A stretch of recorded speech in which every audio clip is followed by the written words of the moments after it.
This is LBC from Global, leading Britain's conversation with James O'Brien. It is 3 minutes after 10. You know you can rewind and pause live radio, don't you, on Global Player? I worry that I'm about to go a bit Groundhog Day. It didn't actually cross my mind yesterday after my pontifications upon the tension between hyperbole and normality bias. In other words, fear of exaggerating a threat and then fear of underestimating a threat. Somewhere between those two posts is the correct reaction to a threat or a correct reaction to danger. It honestly didn't occur to me that between coming off air yesterday and coming on air today, Donald Trump would escalate immeasurably the issues, the problems that we were discussing yesterday. I imagine there'd be a sort of incremental either tightening of the screw or loosening of the screw, and the misinformation universe that Donald Trump clearly inhabits would sort of see a slow seepage, if you like. It's a horrible word, isn't it? I do apologise. It did not cross my mind, which goes to show his diabolical genius, doesn't it? He is nothing if not unpredictable.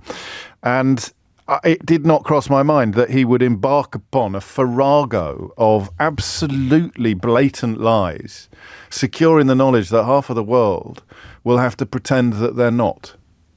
Sometimes for diplomatic reasons. If you are a politician or a diplomat, it is simply by dint of the enormous power that he wields, most obviously economic, but in the context of Ukraine also military. But economic in the first instance, economic and diplomatic. I don't think, this may be a conversation we'll have if and when things have calmed down a bit, I don't think Keir Starmer has much choice than to seek a sort of path of least resistance. I think, actually, in retrospect, the appointment of Peter Mandelson, who was at the very least a controversial figure, probably going to turn out to be quite a good idea, because he is the arch pragmatist. He is the man for whom functionality and practicality trumps, if you pardon the pun, or everything else. Trumps preconceptions, prejudices, principles even. But that's not the point, is it? The point is that what Trump did yesterday is, I think, without precedent in the free world. Without precedent in... Good God, there's a phrase I hadn't thought I'd ever hear myself saying. Without precedent in the free world. Lie after lie after lie. And why? Well, it may have happened anyway, but I think the main reason why it happened is because Volodymyr Zelensky told the truth. He broke what Julian Borger, writing in The Guardian today, describes as the fundamental rule of the new global reality. And you know what that rule is? Don't tell the truth about Donald Trump. Journalists can, although I'm surprised by at least some of the journalists who've chosen not to. But politicians can't, they would argue. Not now he is in power. Things that you could say when he was campaigning, you cannot say now, because, some of his allies are talking about locking up critics, and I don't think there's any shame in not wanting to be locked up for telling the truth about Donald Trump. You see it in the Republican high command. All of the people who have in the past told the truth about Donald Trump now can't. For survival reasons. People like Marco Rubio have told the truth about Donald Trump. J.D. Vance wondered whether he might turn out to be America's Hitler. And he's now telling lies about the United Kingdom on an industrial scale, with some British political and media figures amplifying his lies. That's treachery. It's an overused word by weirdos, but if a foreign leader is telling lies, damaging and pejorative lies about your country, and you decide to join in, to amplify them, to wonder whether he's got a point, that's treason. That's the least patriotic thing a person can do. Amplify dangerous, damaging lies about your own country being peddled by foreign politicians, foreign leaders. It's no different than amplifying what Vladimir Putin says about Britain. If you're amplifying what J.D. Vance has said about this country in the last couple of weeks, then you might as well be a Kremlin mouthpiece, because the moral compass that you have deployed in deciding whether or not to amplify this character is clearly completely broken. So that's the fundamental rule of the new global reality. He told the truth about Donald Trump. A disinformation bubble. I don't know. I don't know if this is a phone-in. Is this a phone-in? Do you think he believes what he says? Or is he just using information as a completely malleable and moldable phenomenon that he will shape into whatever suits him most in that moment. I'm going to read you the entire statement from yesterday. Then I'm going to run you through some of the most obvious attempts at fact-checking.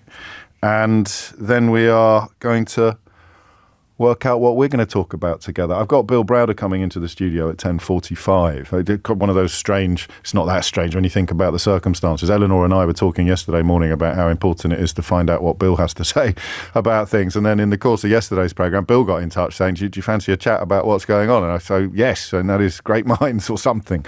But if you don't know, Bill is one of the best informed and bravest critics of Vladimir Putin's Kremlin that this country can produce. Here it is. Think of it, writes Donald Trump, multiple bankrupt and multiple felon. Think of it. A modestly successful comedian, Volodymyr Zelensky, talks to the United States of America into spending $350 billion to go into a war that couldn't be won, that never had to start, but a war that he, without the US and Trump, and I don't know whether it's relevant or not, but when he uses his own name, he puts it in quotation marks and capital letters. A war that he, without the US and Trump, capital letters, quotation marks, will never be able to settle.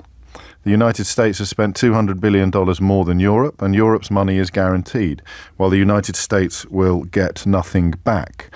Why didn't sleepy Joe Biden demand equalization, in that this war is far more important to Europe than it is to us? We have a big, beautiful ocean as separation. On top of this, Zelensky admits that half of the money we sent him is missing, capital letters, quotation marks. He refuses to have elections, is very low in Ukrainian polls, and the only thing he was good at was playing Biden, quotes, like a fiddle, end quotes.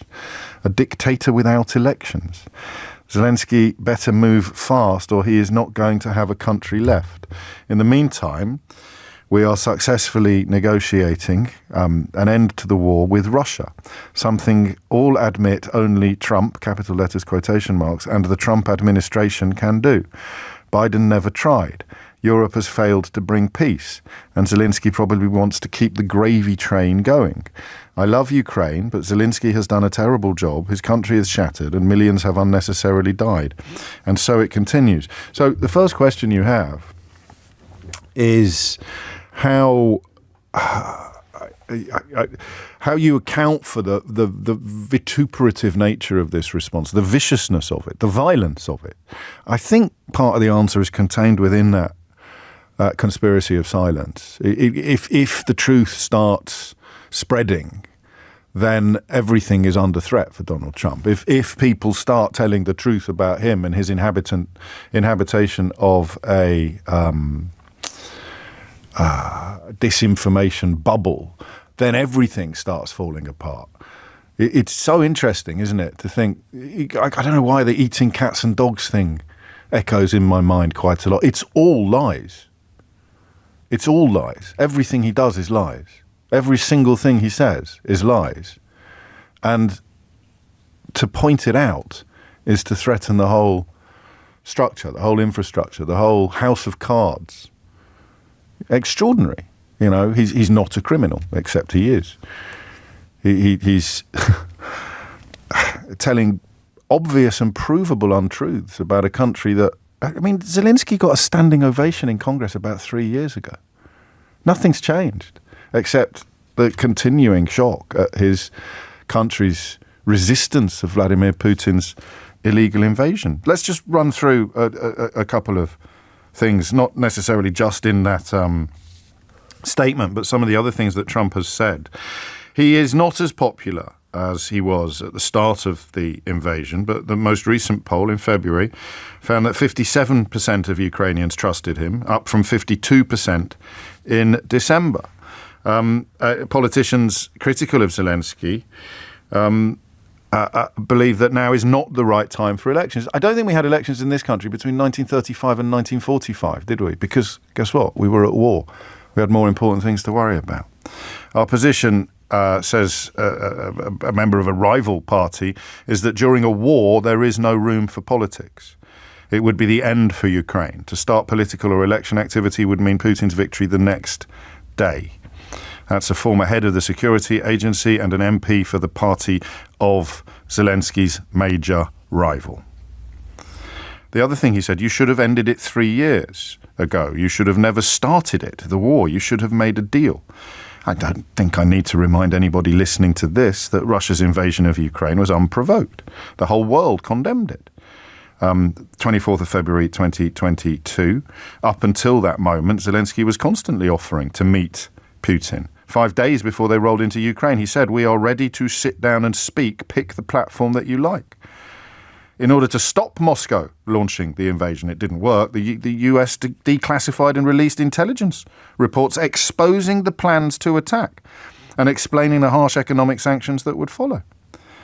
I mean, it is not even an exaggeration. It's not even a flirtation with exaggeration for Ben Wallace to have described Trump's claims as being straight out of the Kremlin talking points.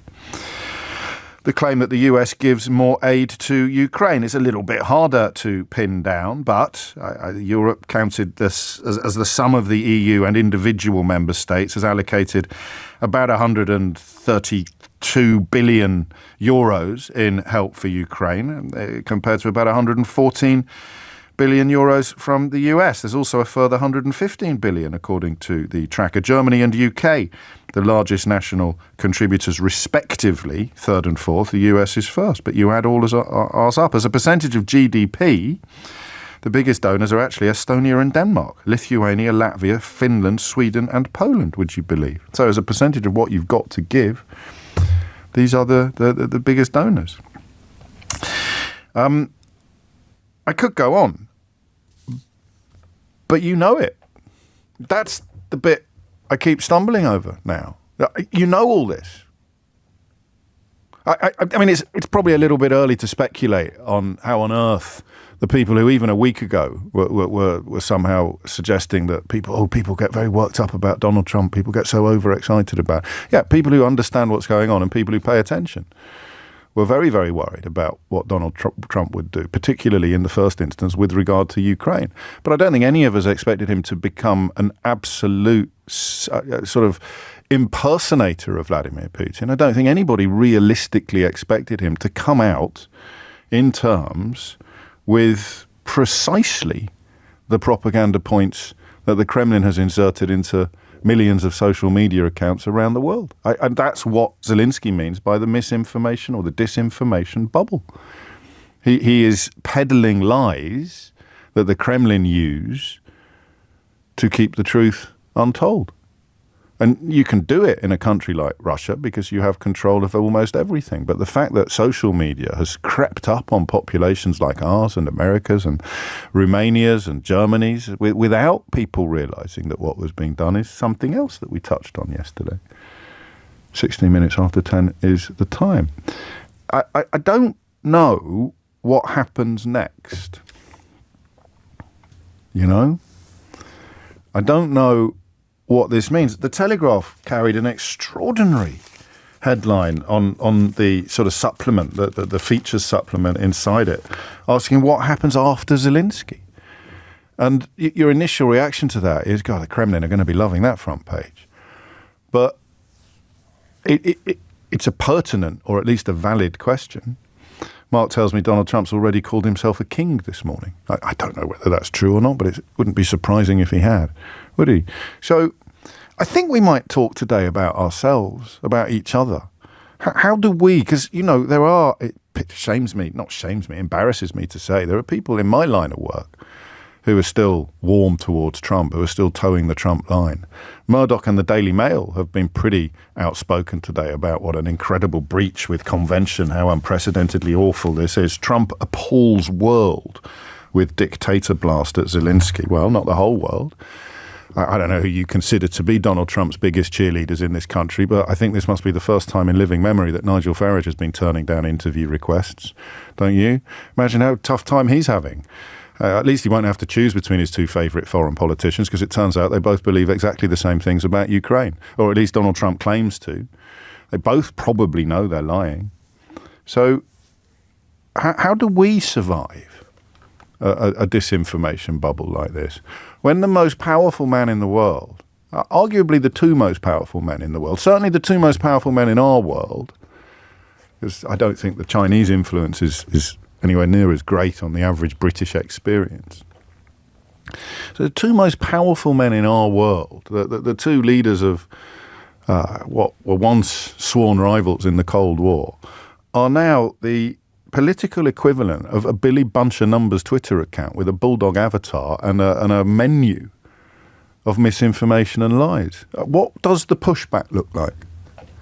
Either from our politicians, although let's not forget the tension, as I say, between truth and diplomacy, or our media. What should our media be doing? There'll be a temptation. It wasn't that long ago I heard people saying we should stop talking about Brexit. The people who told you to vote for Brexit saying we've got to stop talking about it now. We've got to stop talking about it now.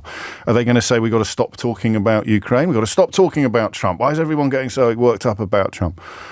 It's a bit like, this is the equivalent of FDR coming out in 1939 and agreeing with everything that Hitler said about Jews, or agreeing with everything that Hitler said about Poland. That's where we are now. The leader of America is parroting the propaganda of the West's most vicious enemy, a man who sends people to our shores to kill, to murder.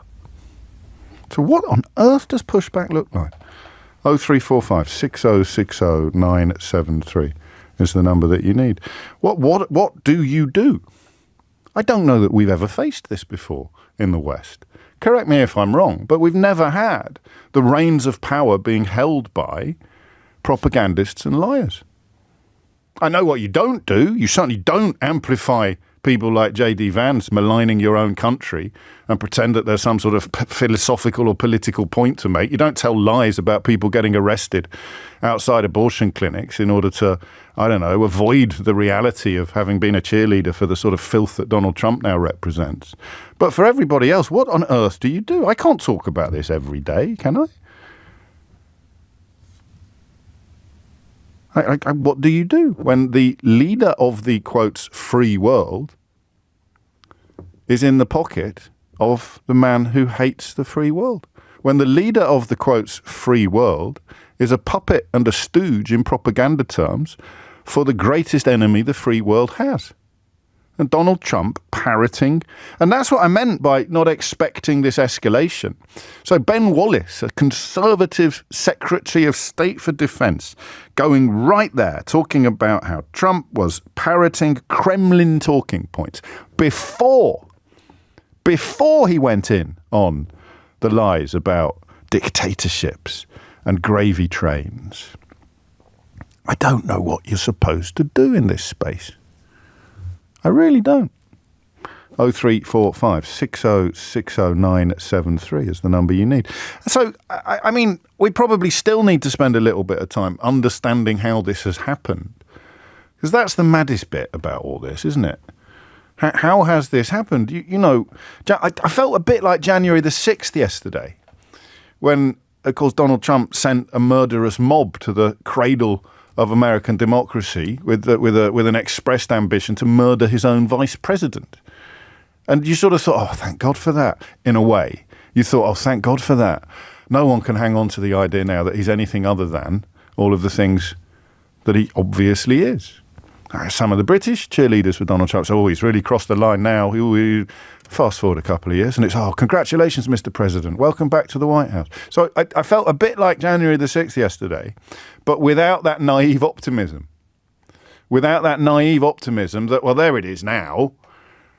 It's in plain sight. You know exactly what he is. He is someone who would quite happily launch a coup on his own country and kind of tried to.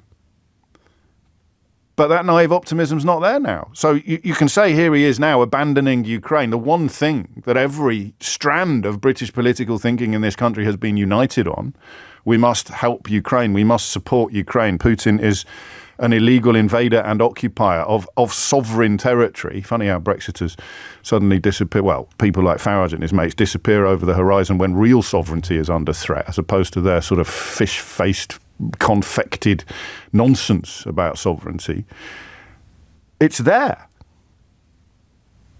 And what the hell do we do? How do you cope with a moment like this? 0345 6060 973. And imagine that I had been in a coma for 10 years. Who would have been in... So let's imagine you've been in a coma since the last year of Obama's presidency. Right? How did this happen? How did we end up living in a world where the President of the United States of America has become a proper propaganda parrot? Putin's propaganda parrot. How has this happened? I don't know if anyone can answer that question, but I'd love you to have a go. I don't know. I can have a crack at it, but this introduction has been more than long enough. So, how do we respond, and how did we get here? Hit the numbers now. You will get through. It's 10:24. James O'Brien on LBC. 26 is the time. And the idea, the final fact check. Russia wants to stop the war. Russia wants to do something. They want to stop the savage barbarianism. Well, they haven't said that. They've said that they will not halt fighting in Ukraine until all of Moscow's objectives have been met. All of them. That would be the demilitarization of Ukraine, so the removal of any means to resist future incursions, full control of Donetsk, Kherson, the one I can't pronounce, and Luhansk, territories that he currently does not fully control. So, anyway, you know the deal. And I don't know if today's the day for conversations about the people who apparently don't appreciate the seriousness of the situation. But that's another thing I've got bubbling away in the back of my mind. How do you explain to somebody who is capable of realising wrongness how serious this is? Someone who, say, I don't know, 2 weeks ago, last week at the time of the inauguration, was mocking people, warning what Donald Trump would be, what we knew him to be. I don't think you can reach them, because if you went back to that after January the 6th, you're already lost, right? You're lost forever. I don't know. Anyway, I'll shut up for a bit. Peter's in Ipswich. Peter, what would you like to say? Hi, James. I'd like to say that it's come time for us in the West to turn our backs on America. And when I mean turn our backs, I mean to tell the Americans to leave, chuck the bases out, for us to actually create our own reserve currency with the Europeans. We only had the present system of dollar dominance because of a system called Bretton Woods system that was created in 1944 that gave America the reserve currency status of the world. We could easily go in partnership with our European colleagues, create a reserve currency of the world. There are plenty of places around the world that would rather use a new beefed up euro. And I'm sure the Middle East would bite our hands off at the moment. America's power is dominated because we allow them to have that power. We could easily reverse that. There are very large countries in the Western world who are democracies who could come together and basically chop America off by the knees. They're in so much debt. They require the reserve currency status. If we want to actually make America heal, make them heal by basically turning around to them and say, look, you're not going to have the reserve currency status any longer.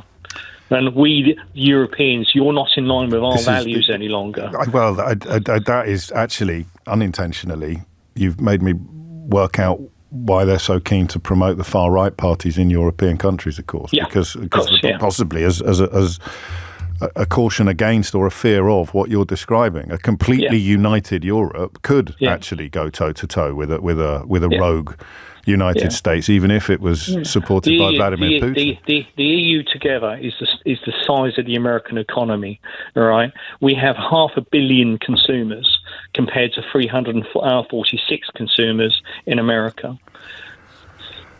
How feasible is this? I mean, Starmer, I wonder whether Starmer is glad or sad that he's got a date in the diary next week. I think Keir Starmer is doing some of the right things at the moment. He's at least standing up to him. But I think we need to go further. Brexit was the biggest coup for Vladimir Putin that you could possibly have. We were always in Europe to stop Europe becoming a dominant force. The reasons why the special relationship exists in some respects is to stop Europe coming together as a realistic force to dominate dominate America. Just as America did to us in 1914. The Federal Reserve came into being in 1914, which is basically where they harmonised debt right across the actual states. Within 4 years of actually doing that system, it became one of the most dominant currencies in the world, overtaking the sterling. It didn't officially become a reserve currency until 1944. The problem is unity, right? Or rather disunity. France and Germany can't even agree on what we should be doing militarily in Ukraine. So the idea, and again, Brexit is relevant because... Any different from the States? Yeah, I think it is. Well, for the simple reason that you haven't got a president. You haven't got it's not a pyramid of power with one person at the top who is almost omnipotent. You haven't got someone who can say, look, whether you like it or not, this is what we're doing. This is where Europe is going. This is what Europe is doing. You need agreement from, 30-odd disparate When desperate times come around, you sometimes have to do the unthinkable. And how confident are we that things are that desperate? And I ask this more as the devil's advocate than as more in kind of curiosity than optimism. But could things now dial down again? I mean, the thing about Trump that is hardest to credit is the way in which he can go from saying absolutely hideous things about people in the hope that they will bend, and then when they bend, he pretends that they've been best friends all along. We've had many years of Russia messing around in Africa, causing migrant crises and having migrants coming across the Channel, across the Mediterranean. We're now about to have Donald Trump clear out Gaza. So we're going to have 2.1 million Gazans heading towards Europe. Do you really think that's going to be healthy for the actual for politics in Europe? Well, we know exactly whose hands that can play into, depending partly on how much connivance comes from the media. We have to think the unthinkable. We have to take the far right on, and we have to actually start putting in place policies that make people feel better. And effectively, democracy is not a perfect system, but it's better than all the rest. And the biggest problem, well, I know it is, and the biggest problem with it, this is a James O'Brien quote, is that you can have a majority of people who believe things that aren't true, which brings us back to the disinformation bubble. It's probably the biggest flaw. I mean, you know your stuff, for which I'm very, very grateful. And I don't know that the signs currently are that the European leaders have the stomach or the will to undertake the scale of the response that you describe. Whether or not historians of the future look back and see that as a missed opportunity, I do not know. That's it, though. That's when normality bias kicks in. When you listen to Peter and you think, things aren't that bad, are they? And then you listen to Trump and you think, oh, yes. Oh, they surely are. Thomas Watts is here now with your headlines. James O'Brien on LBC. It is 10:36. A lot of respect coming in for Peter. This texter, who asks me not to share their name, is of a similar view. First off, don't allow any of the US cabinet onto British soil. Certainly don't allow the convicted felon to meet the king. Then boycott all things American, just like Canada is doing. We speak with our purses, and my family is one of the ones waiting to hear if the mass firings will affect us. Hence, no name on this message, please. I've said it before, and I'll say it again. If you don't want me to read your name out, put it at the top of the message, not the bottom. It's only because today's subject matter is so serious that I'm reading texts properly before I read them out aloud on air. Sometimes I'm not that conscientious, I'm not that careful, and I'll have said your name before I get to the bottom of the message. This is from Lee. Here is the truth about Trump. This US administration is actively anti-democracy. Remember, they accuse the other side of being all the things that they are. So Zelensky is a dictator, apparently, despite the fact that nobody in Ukraine, including his own political rivals, want to have an election while they're at war. Vladimir Putin, meanwhile, absolutely stone cold Democrat. I mean, Russia is the freest democracy in the world. Listen, you try and understand Trump's position. They are actively carving Ukraine up. Vance, Musk, Trump, all are against all distortions imposed on the process of capital. They consider the government answering to the will of the public the single most significant source of such distortions. And their solution is to propose a CEO king that does not need to answer to its population. I don't know whether Lee was aware when he wrote that Donald Trump is currently receiving widespread backlash after likening himself to a king on social media. Here we are, Anyone still talking about Trump derangement syndrome, perhaps? Usually the same people who say, well, no, we shouldn't talk about Brexit anymore, even though it continues to wreak enormous damage on this country. And if you can't see the links between all of these things yet, then I've got a bridge that you might be interested in buying. Paul's in Guildford. Paul, what would you like to say?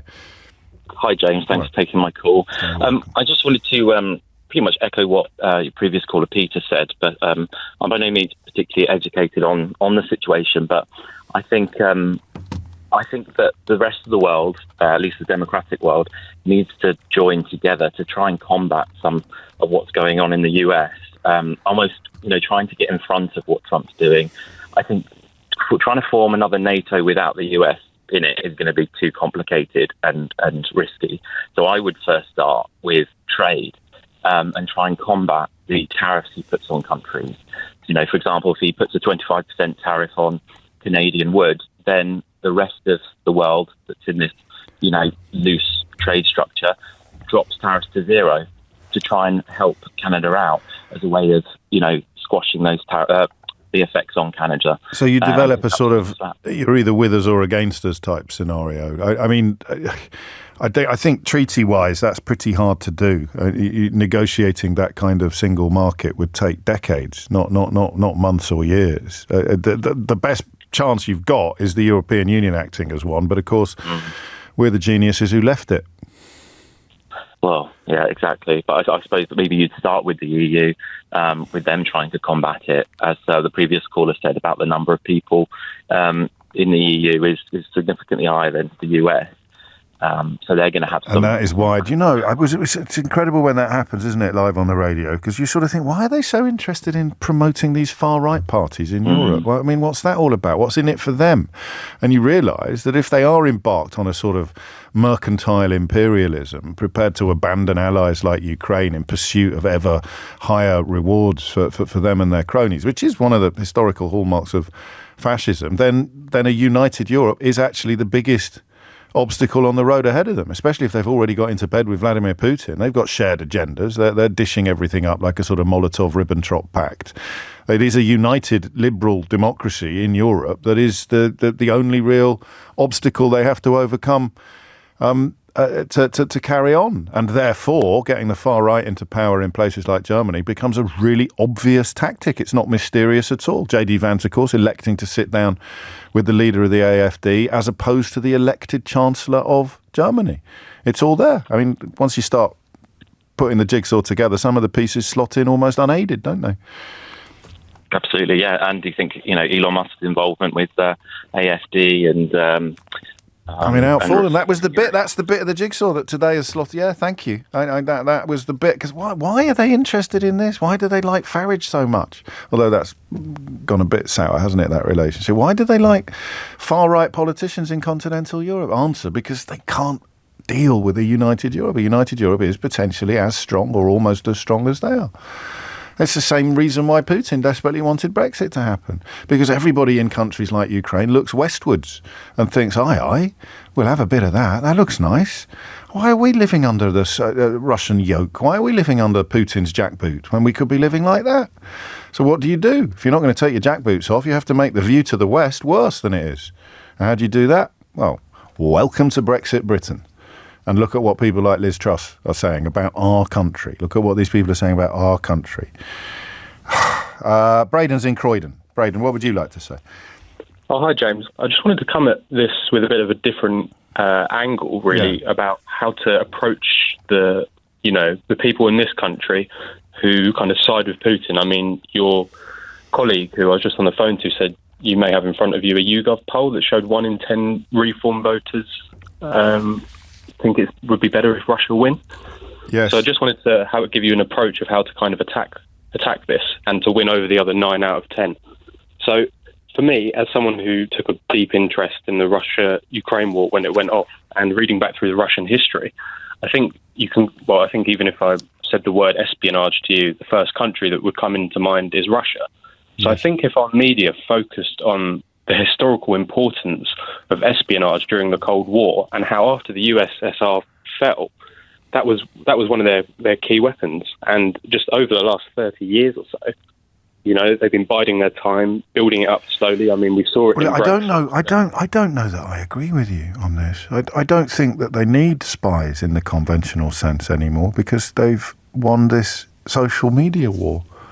No, but not spies in the traditional sense, but the sort of espionage of spreading on Twitter and X, and I think that people. Sorry, I misunderstood what you meant when you used the word espionage. I think we need a nationwide crash course in what has happened and what is happening. And again, it's another piece of the jigsaw, isn't it? Why has Elon Musk done what he's done to Twitter? Why has he done what he's done to X? Well, here's the answer: so that it can be used in the way that it's now being used. Yes, I agree. But I think there's part of me. I think the worst out of all of the Americans pushing this is by far Tucker Carlson, who could very well be paid for by the Kremlin. But I think another thing I would say is, I think you asked the question of America and Russia and how they've kind of come together to have this similar view. And I don't know. I might be speculating a bit here, but so obviously Trump's voiced his desire to have Greenland and the Panama Canal, and I think maybe over the talks of the Russians think we really want Ukraine here, or at least want you out. And if we can have this, and you want to go on with your imperialistic desires, if we both do it at the same time, who's going to bat an eyelid? So this is the shift in the world order. This is a West, a free world, and a United States of America that looks at Russia's imperial ambitions and feels revulsion. Donald Trump's White House looks at Russia's imperial ambitions and feels envy. Yeah, I want a bit of that. I don't think that's speculative at all. I mean, the facts support you. The only defence or the only challenge you get is from the people who say things like, "Oh, he doesn't really mean it. Oh, he doesn't really mean it." I wonder how many Ukrainians today are comforting themselves with the thought of Daily Mail columnists saying, "Oh, he doesn't really mean it." It's only last week that Richard Littlejohn in the Mail was blowing smoke up J.D. Vance's backside. For people in the British media to be doing that is absolutely extraordinary. A man who is telling lies about your own country in order to destabilise liberal democracies, so that the only obstacle to the kind of totalitarian ambition that Vladimir Putin is quite open about and which Donald Trump is increasingly part of would be the very institutions that much of the British media and much of the British political establishment has spent the last 10 years attacking.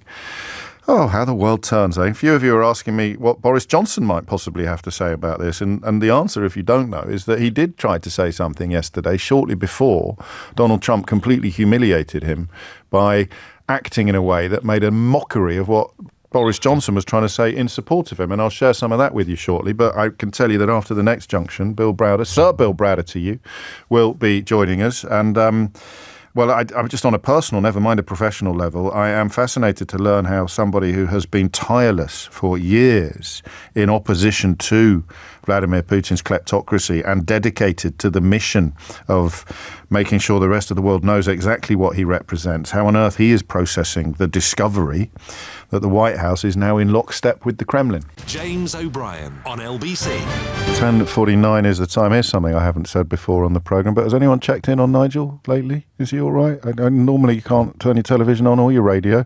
It's hard to come into LBC without bumping into him somewhere in the corridors, but he doesn't seem to have anything to say about this latest development involving his two favourite politicians in the world, the politicians that he seems to prefer to anybody homegrown, now in lockstep over the carving up of and betrayal of Ukraine. Sir Bill Browder is, as you will probably know, certainly if you've listened to this programme, with any sort of regularity, one of the most tireless campaigners against Vladimir Putin's regime, against his kleptocracy, a mission that Bill embarked upon after his lawyer was murdered in jail, having unearthed an extraordinary fraud being perpetrated by allies of Vladimir Putin, and ever since then, up to and including being deported from Russia.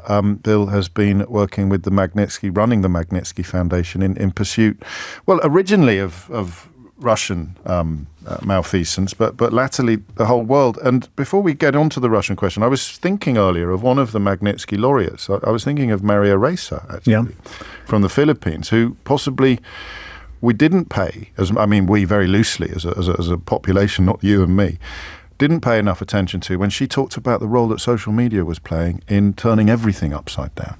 Yeah, and her bravery, which, by the way, she was subject to something like 50 different criminal cases in the Philippines where she was operating.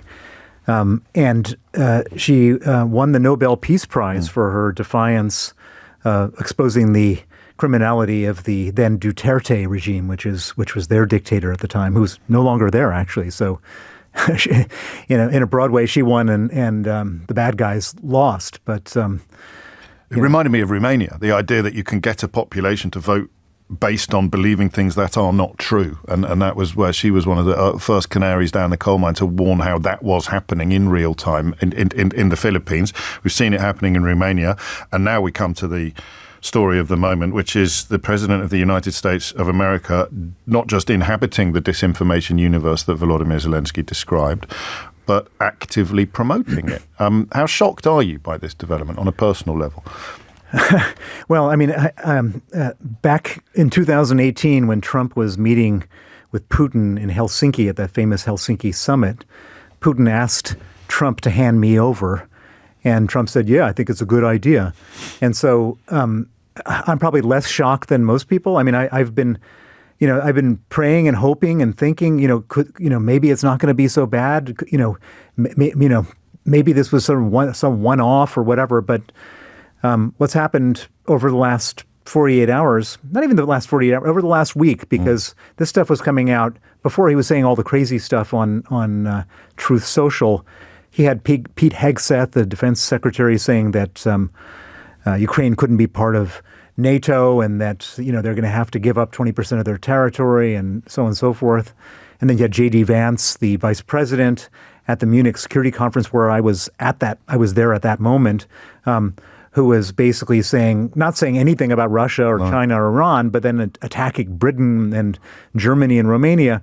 So we were leading up to this, but this is quite extraordinary what Trump has said in the last 48 hours. What was the mood in the room when Vance went on that mad tangent about abortion clinics, telling lies about abortion clinics in this country? What was was there a collective intake of breath or a shaking of heads or a rousing applause? I think there was one person who applauded and everyone else was just sitting there. I mean, because it was, again, full of this misinformation. He was basically, plucking out and mischaracterizing like 3 events and then saying that, the threat to the world is our Soviet system here in the UK. And it's just, I mean, I having lost to murder a number of friends and colleagues in Russia, it was hugely offensive for me to hear him attacking the UK and somehow giving Russia a pass. Incredible.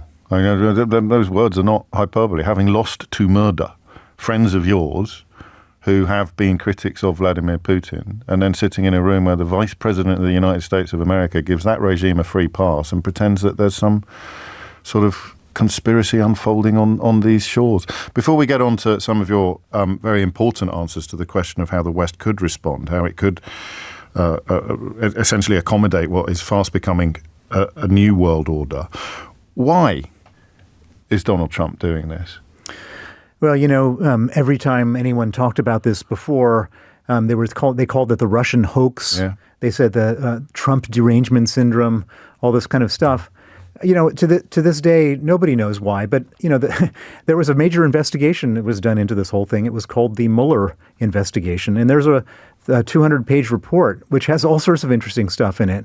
It didn't lead to a conviction because they couldn't actually prove that there was a conspiracy. But there was a lot of people from the Trump campaign that were trying very hard to collude with Russia. And there's a lot of people from Russia trying to collude with the Trump campaign, which was written out in black and white in that report.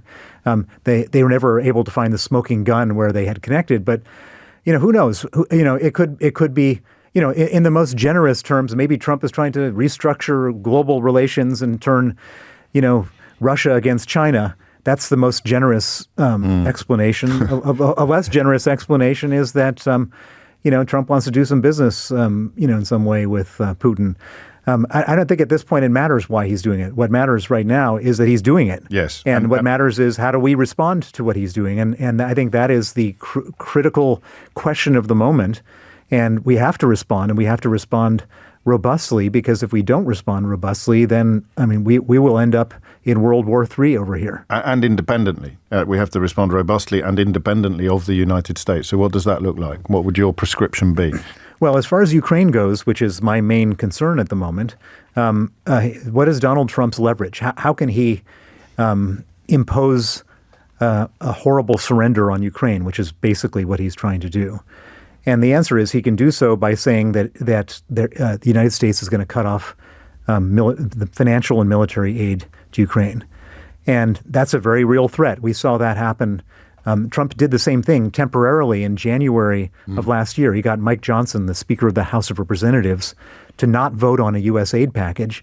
And the Ukrainians, between January and April, nearly ran out of ammunition. And it was only with two visits, one with Boris Johnson and one with David Cameron, to convince Trump to allow the money to go through, that it did go through. But so that's his leverage.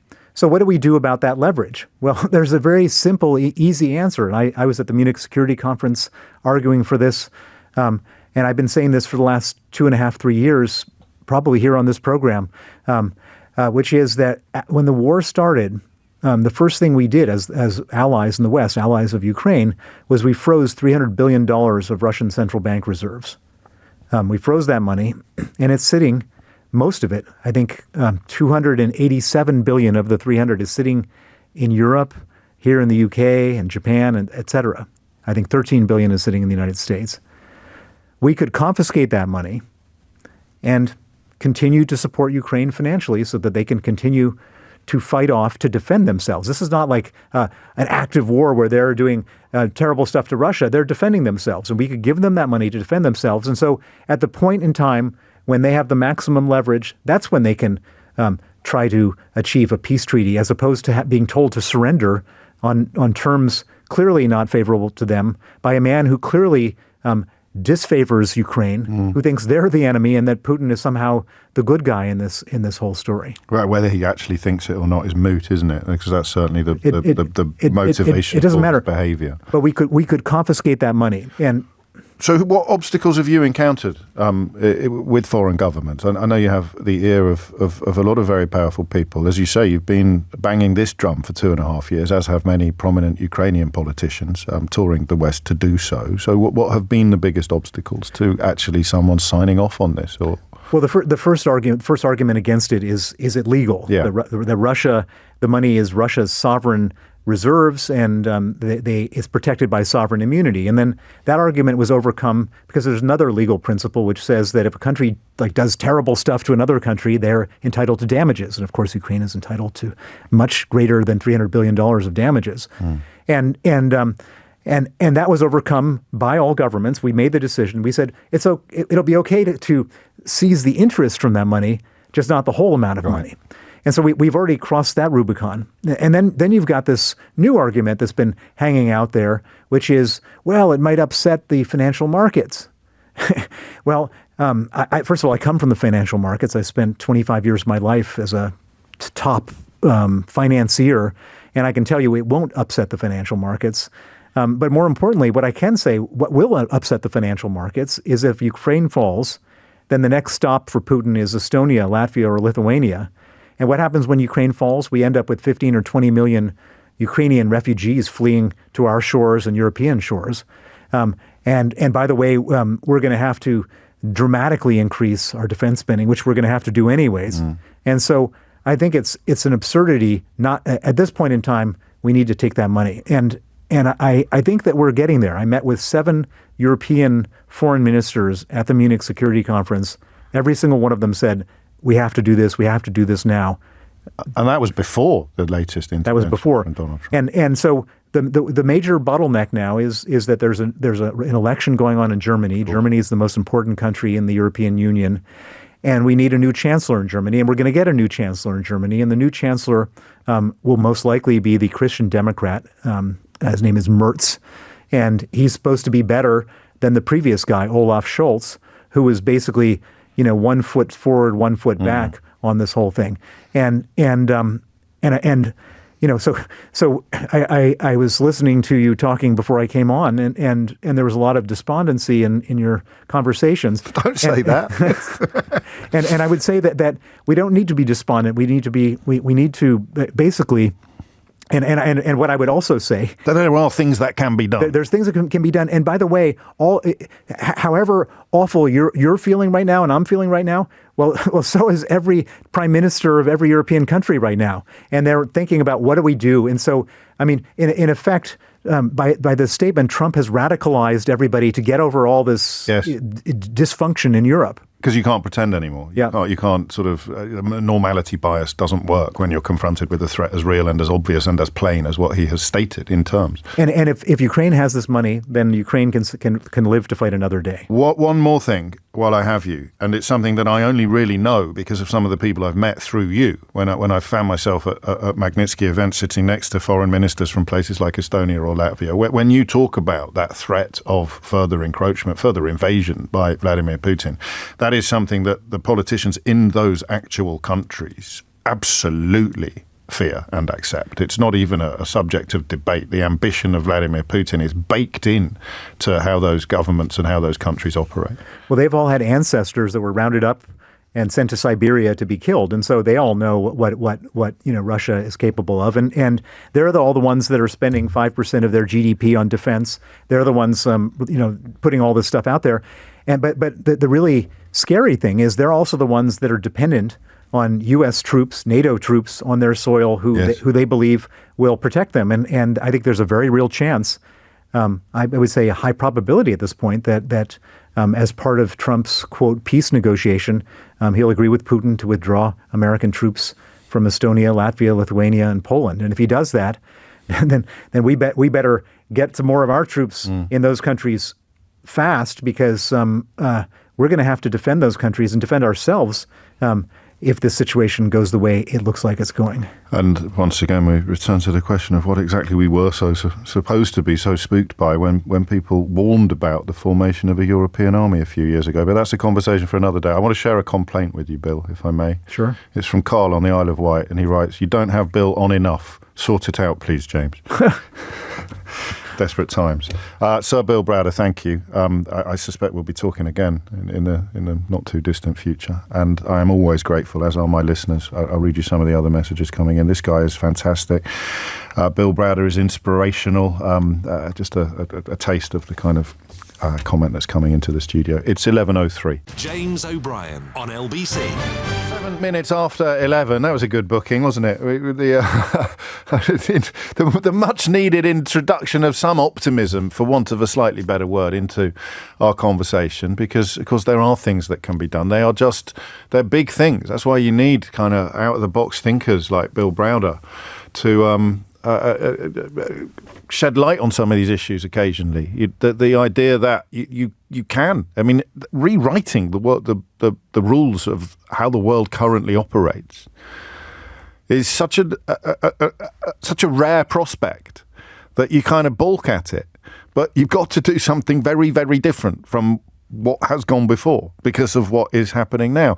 I don't think I've heard him warn before about the possibility of Trump removing NATO troops. And if you listen to what Hesketh said, the defense secretary, if you listen to what he said about NATO and this kind of whining victimhood that Donald Trump represents while simultaneously claiming kingship, just surrendering any semblance of being world leaders while wanting all of the trappings and all of the respect that goes with being a world leader. It's an extraordinary juxtaposition, an extraordinary contradiction. We don't want to do any of the things that have earned us our status on the world stage, but neither do we want to give up our status on the world stage. It's pathetic, is what it is.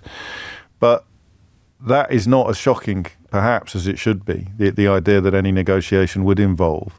If Donald Trump is minded to give Vladimir Putin whatever he asks for, and his comments overnight about Volodymyr Zelensky suggest that he is. He's certainly saying everything about Zelensky. Putin could have written that. I said that about J.D. Vance's speech in Munich. I said that I don't think, and I've been through it. I did actually get the transcript and go through it, and I couldn't find a single syllable that Vladimir Putin would not just have not objected to, but would have chuckled. Would have chuckled at or sort of preened, given his head a little polish. As every single line of that speech by the Vice President of the United States of America was honey in the ears of our enemies. And Trump has already gone further, and the Secretary of State for Defense has already hinted. And what the heck happens if NATO troops are removed from places like Poland and Estonia? And the other thing Bill said that I think will stay with you, it will certainly stay with me, is that the reason why these countries fear invasion is because their ancestors, 2-3 generations ago, 4 generations ago, they were rounded up and sent to Siberia as a consequence of, in those days, the Soviet imperial ambition, the Stalinist imperial ambition. 9 minutes after 11 is the time. So 2 things now. Let's stay with this until mystery hour. Talk about chalk and cheese. The coma question is one that I ask you occasionally when when we're all in a state of confusion, is if you had been asleep for 10 years, and what if you fell asleep shortly after Rocky beat Ivan Drago in that film, or shortly after, Frankie Goes to Hollywood released 2 Tribes. I'm really showing my age here, but what I mean by that is we grew up in a world where America was our ally and protector, and Russia was our enemy. When it would be 7 years, you'd have been asleep from 2016, really, 2017, the last days of Barack Obama's presidency, and you wake up today to discover that the United States president is parroting Kremlin propaganda, and the vice president is attacking you and me, is attacking the United Kingdom. So what has happened in that period? Imagine I have just woken up. I fell asleep. What was happening in 2016? Oh, I fell asleep. I tell you what, I fell asleep on the night of the Brexit vote, which is relevant, I suspect, to the question that I fell asleep on the night of the Brexit vote, and I've just woken up. What happened to deliver a president of the United States who is a propaganda mouthpiece for the Kremlin, and a vice president who is giving Russia a free pass and attacking the United Kingdom by telling lies about abortion clinics? Just an absolute, I don't think anyone can answer that. That's your challenge. 0345 6060 973. How on earth can anybody explain how this has happened in less than a decade? You've gone from the world in which Barack Obama was warning us what would happen if we left the European Union and has been proved right about everything, to a world in which the vice president of the United States is attacking us and telling lies about us, and former prime ministers like Liz Truss are joining in, but that bit is possibly not that important or relevant at the moment. Current British politicians, of course, are joining in, although they've gone a little bit quiet in the last 24 hours or so. It almost certainly won't stay that way. And you've got a president who's spouting Kremlin propaganda. What has happened? How has this happened? And I'm warning you now, if you've got a really, really good answer to this question, I'm nicking it as a basis for my next book. 0345 6060 973 is the number you need. And the other question I've got, and we're going to have to wait and see what happens to the switchboard. It's quite busy at the moment. How is this going down in America? And I can look at the United States media. I can see 8 prominent Republicans who have historically not had a single bad word to say about Donald Trump, who are relatively critical of this. But, we talk about approval ratings still being quite high. They're not as high as Volodymyr Zelensky's, by the way. That was another lie that Donald Trump told. But the fact is he remains recently elected and quite popular. How is this playing in the... Because I don't know. The two questions, oddly, might be linked. And it might well be that the disinformation bubble that Trump inhabits is so encompassing of parts of the American electorate that they will be approving of this because they believe all the nonsense that I heard in that jury room in Hounslow last week about Volodymyr Zelensky being a crook and Michelle Obama being a man, incidentally. So what has happened? How do you explain to someone? And there's no point sending me messages saying my advice to you would be to go back to sleep, James. That's wonderful advice, but I can't. I'm here now. I'm wide awake. I fell asleep on the night of the Brexit vote. I've just woken up, and what the hell has happened? What the heck has happened? 0345 60 60973. And how is this playing in the States? I've got a lot of listeners in the States, mostly on catch-up, I think, but some people listen live. If you are listening live in the States, or if you have one foot planted firmly on the other side of the Atlantic, even as the other foot is planted here, then tell me how this is playing out, and B, how this is going to play out, how you think this is going to affect Trump standing at home. Because on the world stage, the dust is still settling. On the world stage, we are still adjusting to a new reality where Ukraine, the darling of the West for the last 3 years, has now been thrown under the mother of all buses by the so-called leader of the free world. A man who was receiving ovations in the US Congress just 3 years ago is now receiving vicious lies and insults from the United States president. How is that playing out in America, and how is that going to affect Donald Trump's standing at home? And while you're on, if you are ringing from the States, perhaps we should check up on the price of eggs, which you may remember was apparently the reason why everybody voted for Donald Trump in the first place. The ones who could hold their nose at what was likely to happen, I'm afraid can't ignore the stench now. It's 11:15. You're listening to James O'Brien on LBC. David writes a text. I like it when this happens because it means that either we're both going mad or neither of us are, David. He said, did Putin just win the Cold War? You're 24 hours too late, mate. I asked that question yesterday. James O'Brien on LBC. It is 17 minutes after 11 and you are listening to James O'Brien on LBC. Sorry, I got distracted then because I kind of sometimes when we start the second hour of the programme and we've decided we're going to stay with the conversation we were having in the first hour, I sometimes expect my feelings to change a bit and possibly even to soften. So if I start off in a state of high alert, I expect it to come down a bit, and it did, and it has. When Bill Browder was talking to us about things that can be done, like real and meaningful things that could be done, if the United States take their pieces off the board, then we can confiscate all the Russian money that's been frozen since the illegal invasion of Ukraine and replace their pieces with our own. And I use we and our loosely as a description of the European settlement of Europe. Which, of course, we are no longer part of in the context of the European Union, but we are still very much part of Europe as a force, as an entity, a phenomenon. But then I kind of double back on some of the stories, or the story that we're discussing, and that sense of high alert returns with a vengeance. I mean, the words. Keir Starmer, the British Prime Minister, Sir Keir Starmer, has had to state that Zelensky is a democratically elected leader. The Prime Minister of the United Kingdom has had to say out loud that a democratically elected leader is a democratically elected leader because Donald Trump has described him as a dictator. He's also pointed out, as I pointed out to you earlier, that the UK did suspend elections during World War II, and it is therefore perfectly reasonable for Ukraine to do the same. A couple of newspapers today quote Ukrainian politicians, Ukrainian opposition politicians who will stand against Zelensky in the event of elections happening, as saying, we don't want elections now. In fact, one of them has said, to start political or election activity would mean Putin's victory the next day. So Donald Trump is calling for something that Ukrainian opposition politicians believe would hand Ukraine to Vladimir Putin in a gift-wrapped box. Absolutely extraordinary. And by the way, the 5-year term only ended in May of this year. Beg your pardon, in May of last year. But the suspension of elections has been in place since martial law was declared after the invasion. So I got two questions for you. How has this happened? Either the specifics of a United States president becoming a propaganda mouthpiece for the Kremlin, or the broader general tides that have washed over the West in the last 7, 8, 9 years.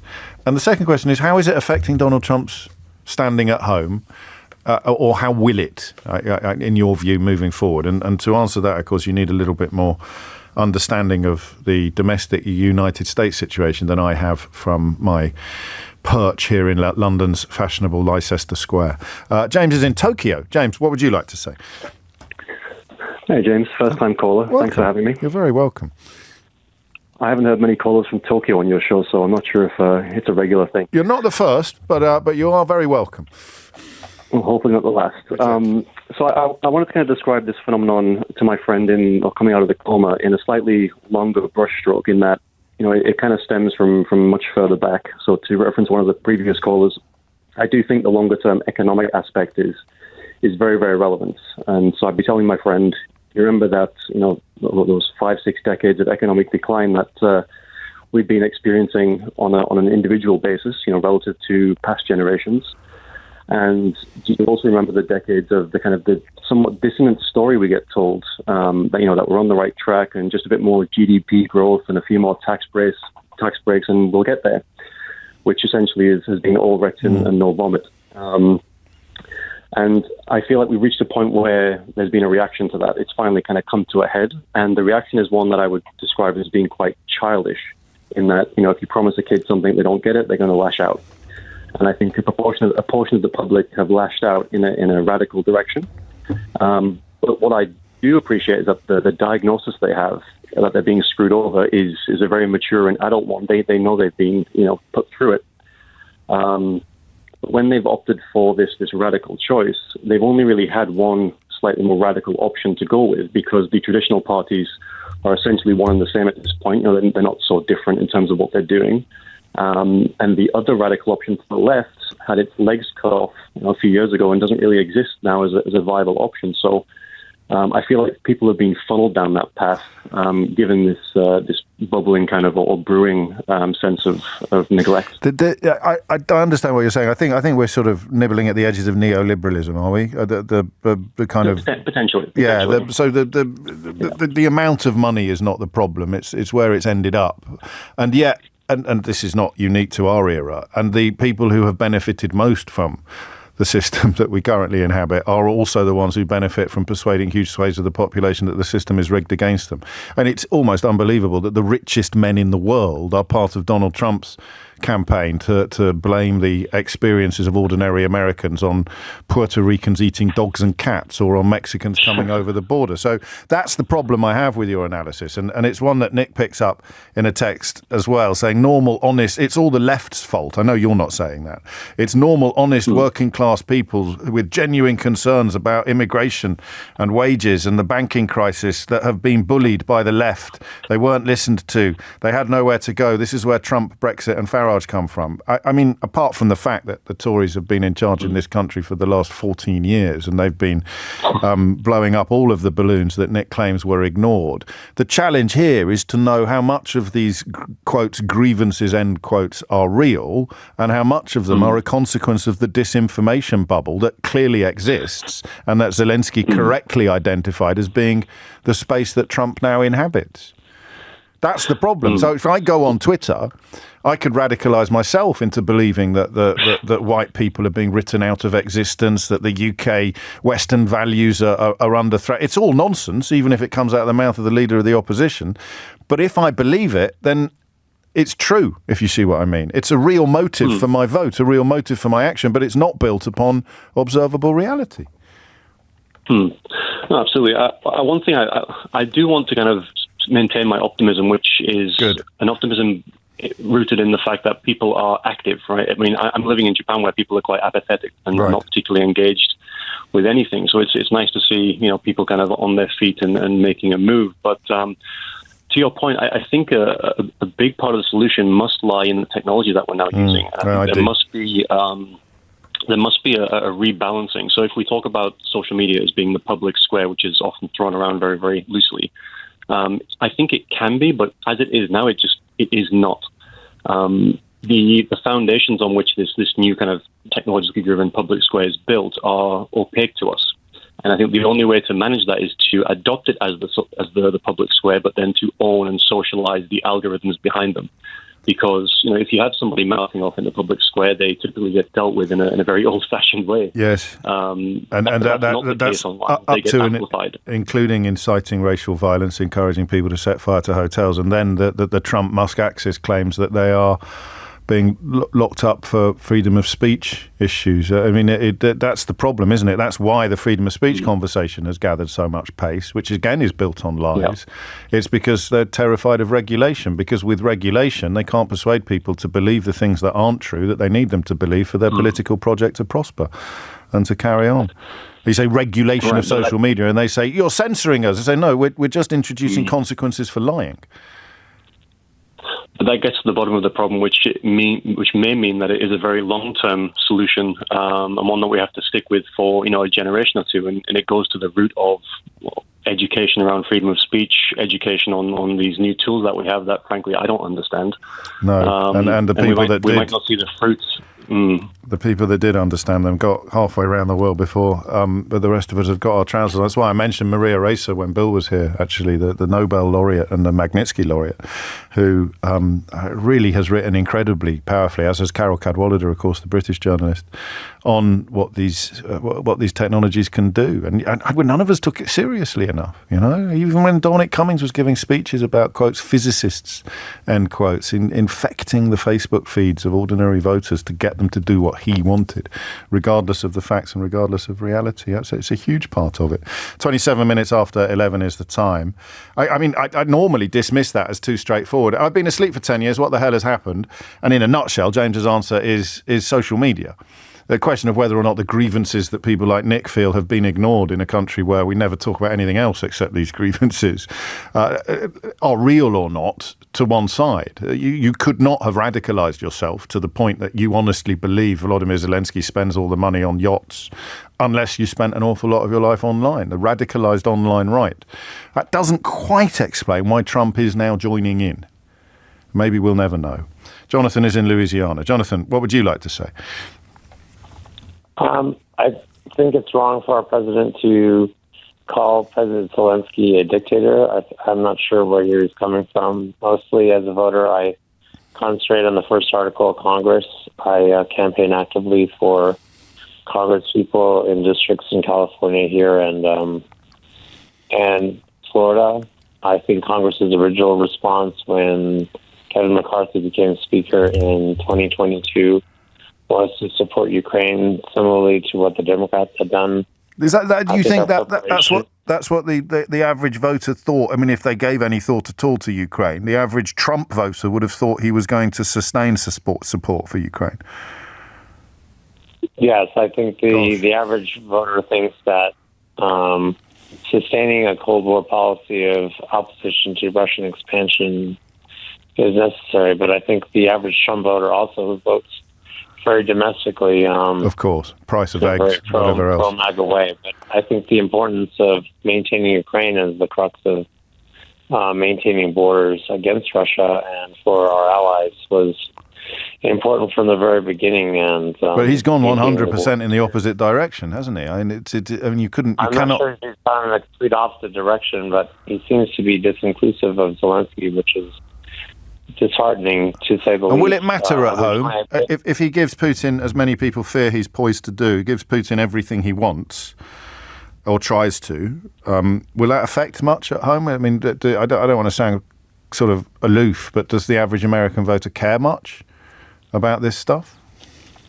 Well, I think the average voter does care about Ukraine. We do have a recent immigrant Representative Sparks in Indiana. She's from Ukraine, and her voice is powerful on committee and discussion of Ukrainian affairs. She's an American citizen, obviously, now, but from the very beginning, I think Ukraine was important. I went to a Soviet book fair when I was a child, when I was in grade school in New Orleans, and I got a book from Ukraine. It said printed in the Soviet Union, so when Ukraine became independent, during Bush, it's a question of what it might do to the electoral arithmetic, but of course that question is not really relevant for another 4 years, is it, Jonathan? Thank you. You've taken me past the news. I'm very grateful to you for calling from the States. Keen to have other contributions from there on the question of how this is playing out in the United States, and B, how you think it might affect Donald Trump's standing. Of course, Tucker Carlson, the former Fox News host, was probably the first to bend the knee for Vladimir Putin, and in some ways, where he has led, Trump has followed. 11:30 is the time. Thomas Watts is here now with your headlines. James O'Brien on LBC. 26 minutes to 12. There is various social media accounts attributed to a chap called Dmytro Toshetsky, who I've got no way of establishing 100% whether they're true or not. I think they are. He's a Ukrainian soldier, purportedly. And this is one of the latest bulletins from him. America, your President Trump just phoned the world's #1 terrorist. Not to demand justice from Putin, not to hold him accountable, but to talk, to treat him like a legitimate leader. Would you have accepted a president who called bin Laden after 9/11? Would you have justified sitting down with ISIS? I've buried brothers because of Putin. I've seen civilians executed, children crushed under rubble, entire families wiped off the earth. And yet Trump just gave that monster a seat at the table. For 3 years, Ukraine has been fighting for survival, standing on the front line of freedom. The American people have always stood with us, and I will always be grateful for that. But now your president stands with our enemy. He is making Russia great again. That's a Ukrainian soldier's message to America. And I am wondering how their president's recent conduct has landed, and how it's likely to land and affect his standing domestically. John is in Brooklyn, in New York City. John, what would you like to say? How you doing, James? I hope you can hear me fine. First-time caller. Welcome. This is long overdue, in my opinion. For over a year, Tucker Carlson was the biggest cable news presenter and was spouting this, that Zelensky was a dictator, that Putin was this, this was, he had to do this, that, the Russian security, even though there are 3 NATO countries on Russia's border. And I was telling the person before that, a bunch of creators were being funded by the Kremlin. I remember that story. When that story broke, it probably didn't get as much. I don't know how much attention it got over there, but it didn't get as much here as perhaps it should have done. Not enough. Not enough. Maybe for a day or two it got national press, but everyone forgot about it then. And they're still making content, as if people completely forgot. Benny Johnson, Tim Pool, some of the other ones. People don't even realize that what they're listening to is completely untrue. It's an ecosystem of pro-Kremlin propaganda from which some people in the media in the States, and this is largely online media, and there must be British equivalents of it, although we haven't had the exposure in the way that you did in the States, are making a lot of money out of it. Yes, absolutely. And, my own dad, he was telling me, Zelensky's paying the money, using the money that he's getting to buy yachts. And I'm saying the guy who is selling the yacht is saying it's still on sale as of right now. Yeah. And they don't even realize it. And you never hear that part of the story. Because they produce a picture. There's a picture that gets passed around on social media, and someone goes to the trouble of fact-checking it, because there aren't actually that many massive yachts in the world. You can identify the one that's being sent around as the one that Zelensky's just bought, and the bloke who owns it or the bloke who's selling it says that's not true. But by then, people like your dad have believed it, and they're not going to be dragged back to the truth by the evidence you present them with, I don't think. And they don't like fact-checkers. Fact-checkers are for liberals, lefties, as they will like to say. Freedom of speech. Liberals, lefties, Fact-checkers are an enemy of freedom of speech. Down with facts. How is this going to play out? How is the betrayal of Ukraine going to land at home, do you think? I think with Democrats, it's already a disaster. Democrats don't like it. I think a lot of moderates, people who voted for Trump for whatever reason last time around, aren't going to like it. I think with MAGA and the big-time Trump supporters, this is long overdue. They're really? for it. America first, and they want the money coming. That they want the money to be staying here and not the $300 billion or whatever it is that's been sent to Ukraine. And so they're not going to care. But so that disinformation, and the big question of the age is how big that disinformation bubble is. You mentioned your dad. I don't know if you heard me mention I was on jury service in West London last week, and there was a woman at the next table who was saying exactly the same things that your dad has been saying to you as a consequence of exactly the same exposure to exactly the same social media lies. But how big is the disinformation bubble? None of us really know, do we? And it's not just social media. I mean, I remember when I first heard about the yacht story, it was the New York Post, which is Murdoch. Yeah, of course. So it's more than that, and it's even the mainstream media at times. So People don't even know what they're listening to. No, yeah, exactly. So, and you can't. None of us can answer the question of what effect this is going to have, because it wasn't. I mean, they were all on their feet in Congress when Zelensky came over to address them. The standing ovation was from everybody, but there still would have been this ecosystem outside that building, chattering about fraud and theft and Nazis and yachts and all the rest of it. And that is where Trump has gone. Are you surprised, John? Final question. I won't keep you, but are you surprised that just how far down that particular route your president has gone? Absolutely not. Whoa. This man tried to overthrow the country 4 years ago. This guy he will destroy the country before he'd be willing to step down from power, in my opinion. And so I'm not surprised one bit, no. Thank you, John. I say thank you. just politeness. 20 to 12 is the time. You're listening to James O'Brien on LBC. I said that I would tell you what Boris Johnson had been doing, because a couple of you have asked, and it falls to me to meet these messages. He posted an extraordinary comment yesterday in which he was essentially telling us not to worry about the fact that Donald Trump is lying, because it doesn't really count. He said that the words that he was using were just meant to shock Europeans into action. This was before Trump called Zelensky a dictator. In many ways, the timing of these two interventions couldn't have been more humiliating for Johnson. Johnson is really stretching when he says, "Oh, don't worry, he's just trying to stir things up a bit. He doesn't mean it." And then about an hour after Johnson said all this stuff, Trump went in and called Zelensky a dictator and told lies about everything from Ukrainian elections right through to military aid. But he wrote, "Trump's statements are not intended to be historically accurate, but to shock Europeans into action. When are we Europeans going to stop being scandalised and start helping him to end this war?" asked the Daily Mail's best paid columnist yesterday afternoon. And this is what I think plays in partly to John's comments about mainstream media. That's the Daily Mail's best paid columnist yesterday afternoon saying, "When are we going to stop being scandalised?" And then the Daily Mail's front page today, after Donald Trump's latest comments, "Trump appalls world." So the best paid columnist and former Prime Minister is saying, "When are we going to stop being scandalised? Trump derangement syndrome."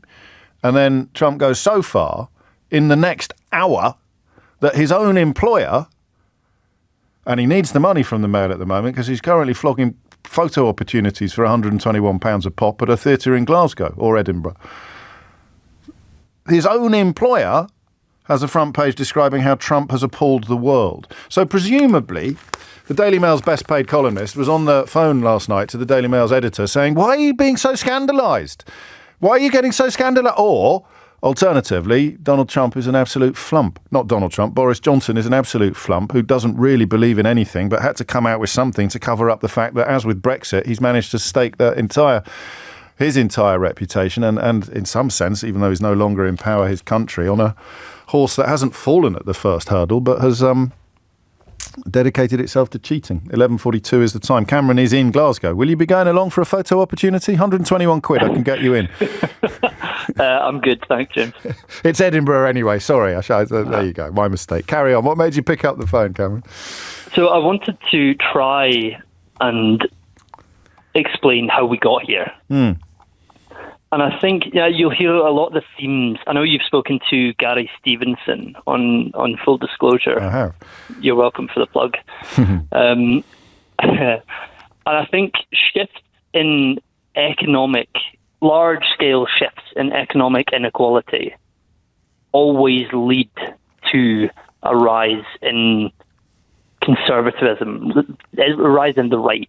And I think after COVID, we were due one. So I think it was maybe not inevitable, but I think the odds were certainly stacked against us. I think if you look at the last 100 years, Germany after World War I, Treaty of Versailles, Great Depression in the UK with Mosley, the recession in 73, 75, and even Thatcher with the rise in the BNP, UKIP after the Great Recession, reform after COVID. Yeah, large-scale inequality. You're right. I know. Hang on. It's not quite what I'm asking this hour. It's more. I mean, because for these parallels to be pertinent to what I'm asking today, you would have needed FDR to come out in 1939 and start promoting propaganda for Adolf Hitler. It's Trump's position and role that I'm trying to unpick. It's not really I presume you're telling me that Trump is just the surfer riding on this wave of dissatisfaction and misinformation. But I would agree with that up to this point where Ukraine was not part of this process. Support for Ukraine was the one area where almost everybody agreed, apart from the ecosystem that John in Brooklyn was describing to us a moment ago. The standing ovation in Parliament, people who were passionately opposed to each other on the domestic political stage in this country. Boris Johnson on the same side of the argument as Keir Starmer. That's the bit I don't get, is his actions on Ukraine do not pander to the mob, because the polling, particularly in this country, is absolutely stacked against him. This is not a populist move, I don't think. Maybe you think it is. I think it is and it isn't. I think part of this is, I think you've been saying it over the last 90 minutes. Yeah. He does not like to be stood up to. He does not like to be disagreed with. So Trump's an opportunist, right? He'll jump on Barack Obama wasn't born in the US. He'll jump on this and he'll jump on that. And people will respond well to it, given the economic conditions of the last 20 years, all of my adult life. That's an excuse. I've pursued this point. Well, where's the line between the excuse and the explanation? Bingo. Right? I don't know. But I think that if you want to believe that Barack Obama wasn't born in America, you're racist. Yes. I don't care how much your eggs cost, and I don't care how difficult the cost of living might be for you. If you want to believe that Sadiq Khan is not British, you're a racist. Yeah. And we make excuses for these people at our peril. And their fellow travellers on the right try and malign us for being too mean and being too nasty, when actually, if you're buying into what do they go now? You've got someone writing in The Spectator about how you can't be English, you can't be British. There's someone on one of these weird podcasts talking about how Rishi Sunak isn't English. And we've spent 10 years being told to stop calling people racists. And what's happened? Well, they've become bolder and bolder and bolder. And we're still talking about the cost of living. Mate, I could be living on cabbage stew, and I wouldn't blame a refugee for my current situation. Yeah, I think it doesn't have to be one or the other, right, no, James? True. They can be racist, and they can be saying racist things to get ahead in the polls. Yeah. It can be both. And that is why, for me at least, the Ukraine episode is so confusing. Why is he doing it? Oh, because he's been stood up to. And then before he'll reach for anything, he'll just hit him over the head with anything he can find. Maybe. I mean, in a way, I hope you're right, because it means he isn't necessarily... Well, he probably is going to throw Ukraine under a bus. But to go that far, to lie that egregiously, is not, as Cameron reminds us, it's not actually extraordinary. It's of a piece with everything that has gone before. The way that he lies, if he thinks it's in his own interest, or it's a sort of visceral response to provocation, is well established. So, I mean, less mystery, perhaps, than we thought. Thank you, Cameron. 11:47 is the time. I'm not making that up. 120 quid to get a photo opportunity with Boris Johnson. 160 quid if you actually want to watch him speak. So you can turn up for a handshake and a photograph before a live event in Edinburgh. I thought he was going to be paid like 10 million quid to go around the world telling everyone how wonderful he is and how brilliant Brexit was and how he's the man who single-handedly saved Ukraine and how Donald Trump was going to be brilliant. Oh, he is the man who said Donald Trump was going to be brilliant for Ukraine, isn't he? Yeah. I mean, if he was capable of reflection or in possession of a conscience, Boris Johnson would be struggling to sleep a bit at the moment. But happily, he is not capable of reflection or indeed in possession of a conscience. I, however, am in possession of a little bit more of that book that I told you about yesterday by the former Conservative Chief Whip. And it contains a rather beautiful nugget in which they talk about appointing a new minister who was, and I quote, effing useless. But he admitted in his diaries, we can't get rid of her. And there are three contenders for the Conservative politician described as effing useless by the people who made them a minister. And I'm going to invite you to decide which one you think it is after this. James O'Brien on LBC. I suggested to you yesterday that this new book by the former Tory Chief Whip Simon Hart may have been a one-hit wonder. And once we'd heard the story of the Tory MP who needed to be rescued from a brothel in Bayswater at 3 o'clock in the morning because he'd run out of money, we may have peaked.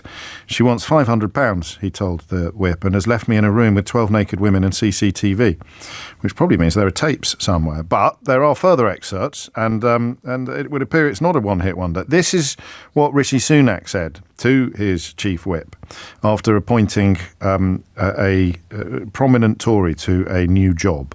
He said, "Let's all agree about one thing. She is effing useless, but we can't get rid of her." Simon Hart writes that she was less grateful than her promotion deserves and more entitled than professionals should be when selected. They've narrowed it down to 3 contenders, 3 women, because Hart gives away the sex of the politician concerned. The most senior was Kemi Badenoch, now the Tory leader. She was given the business brief on top of her role as International Trade Secretary. That was when she signed all of those utterly meaningless memorandums of understanding and claimed that they were trade deals. Michelle Donnellan, who had been Culture Secretary, was promoted to Science and Technology after Michael Gove turned it down. And Lucy Fraser was promoted to the Cabinet as Culture Secretary, having previously been the Housing Minister. We don't know, and I don't want you to text in because there's no way of knowing.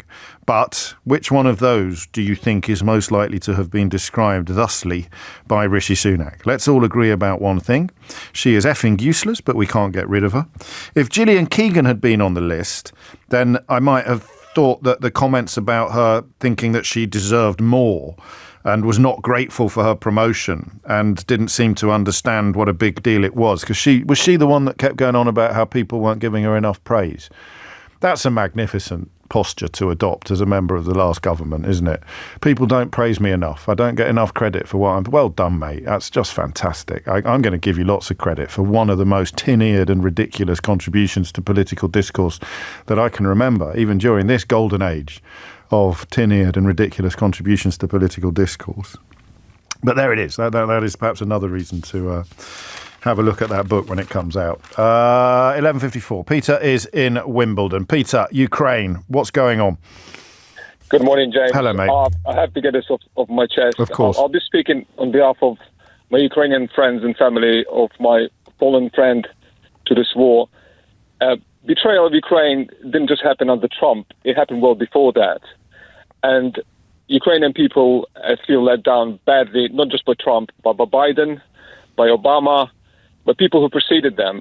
If Ukraine had fallen as Putin planned for, then the West would have a much bigger problem.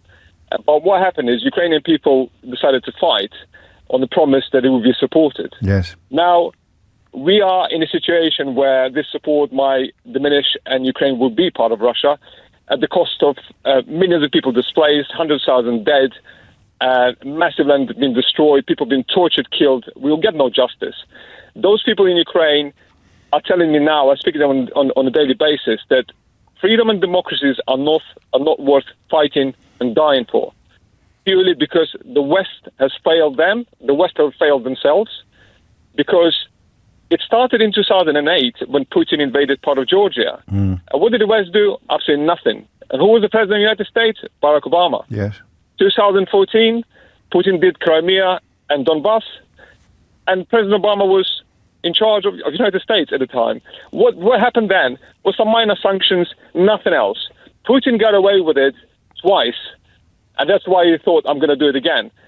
And those who say he didn't invade under Trump, he invaded under Biden, the reason he did this was he didn't expect Ukraine to fight back, and he thought, once I'm going to take Ukraine, it has to happen under Biden's watch, not Trump's watch, because Trump has always been, from day one, a Kremlin asset. Everyone knows that. And we just pretended this didn't happen. People hoped that Trump is going to do something different, but I knew all along that Donald Trump is going to do everything Putin is asking him to do. Even when Boris Johnson was telling us that Donald Trump was going to be great for Ukraine. Well, I'm not sure. But to be honest, one thing I have to give credit to Boris Johnson too.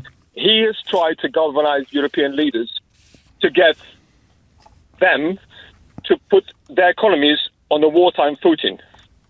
But for 3 years, we are on the third year of full-scale Russian invasion, and we have a situation where European leaders are still considering their options.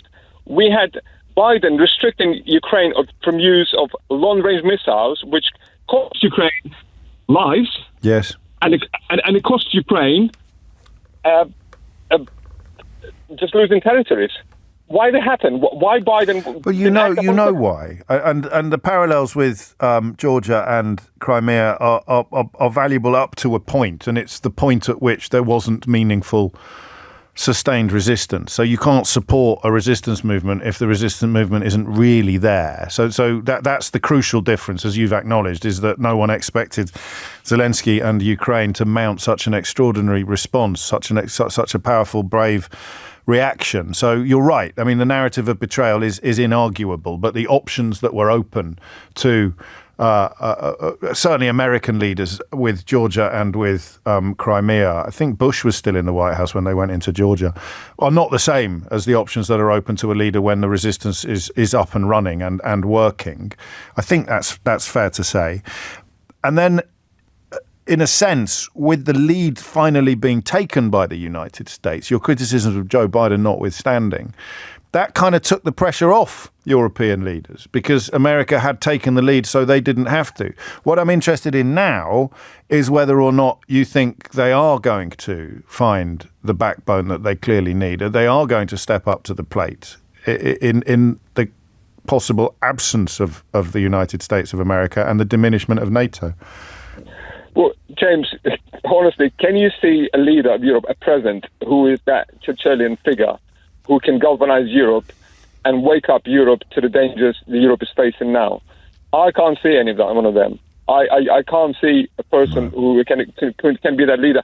At the times of war, you need leadership, and this leadership is missing.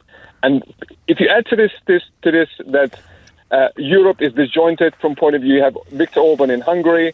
You got leader of Slovakia is another Putin puppet, and you have AfD in Germany, who is pro-Putin party. You have similar political movements all over Europe, and they are saying, look, let's just go back to normal. Like Medvedev said before the war started, it's going to be back to normal very soon, guys. Don't worry, everything's going to be fine. They will be buying our gas and oil. But what happened coming back to 2008, 2014, 14 specifically? Yes. That not military response. Ukraine didn't expect to be a military response because Ukraine wasn't ready to fight. Ukraine just had nothing to fight Russia at the time.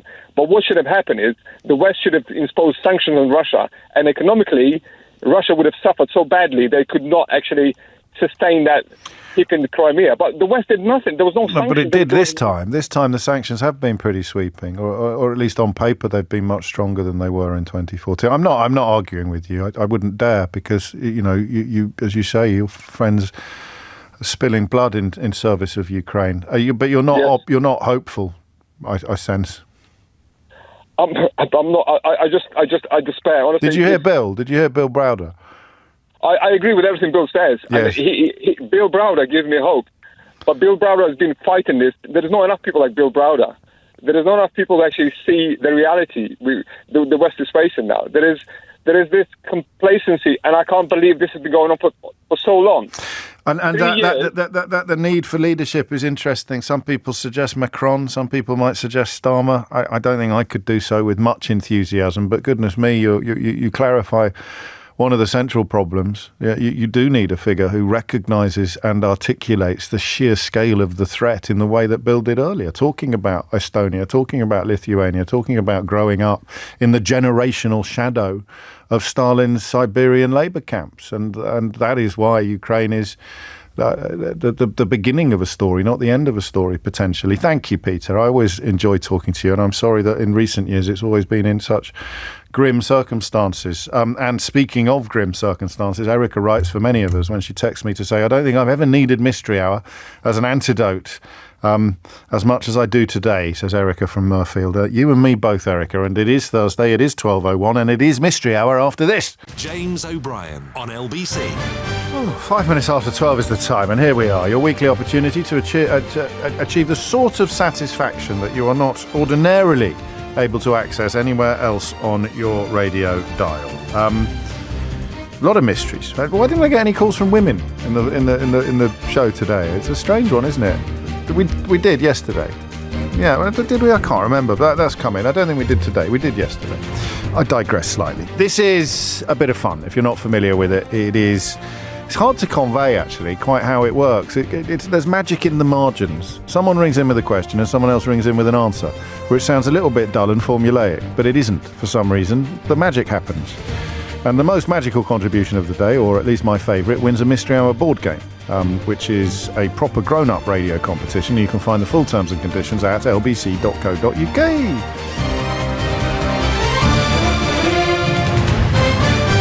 And you can find out more about the game itself at mysteryhour.co.uk, which is pretty much all I need to do by way of homework. 6 minutes after 12 is the time. And I think we'll just get it underway, won't we? You can tell my brain's a bit boiled. 2 hours on this today, dealing with it yesterday. And it's not just work, is it? It's our lives. Sometimes a topic, however urgent it may feel, it doesn't touch us.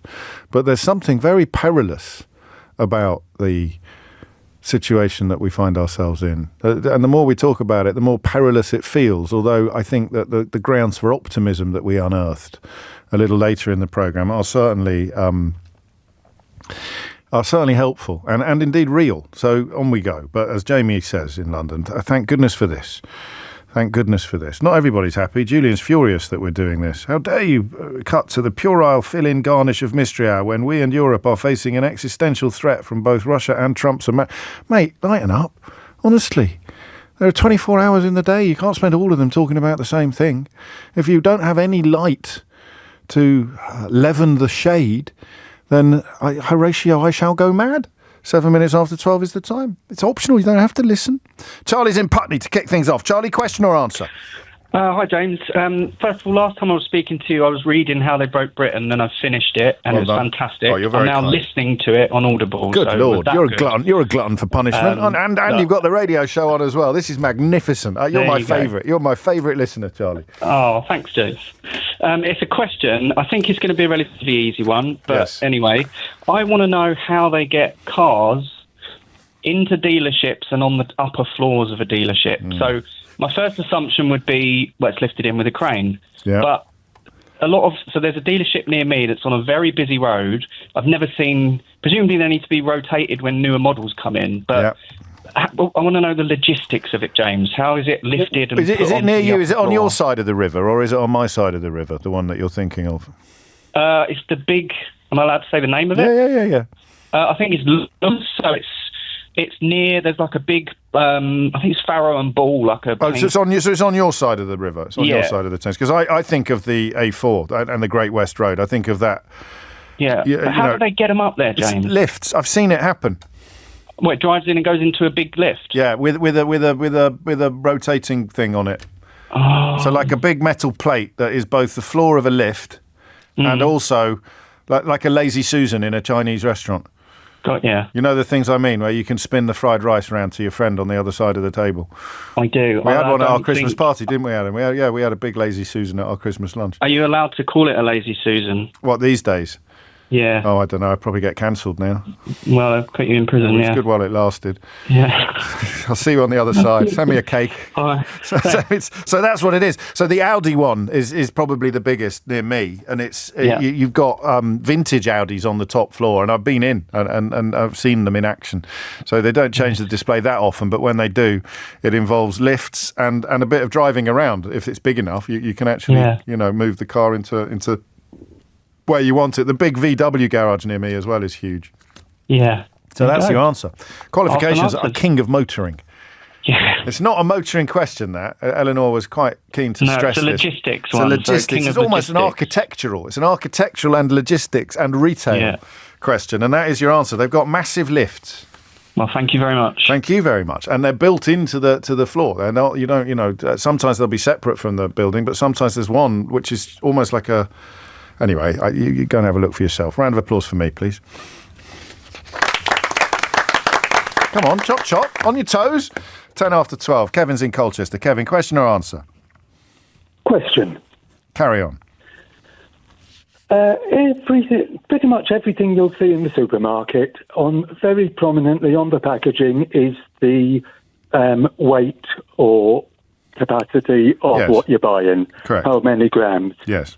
Why is that not the case for Weetabix and other products that are emulating it, shall we say, the own brand one? Oat-based biscuits.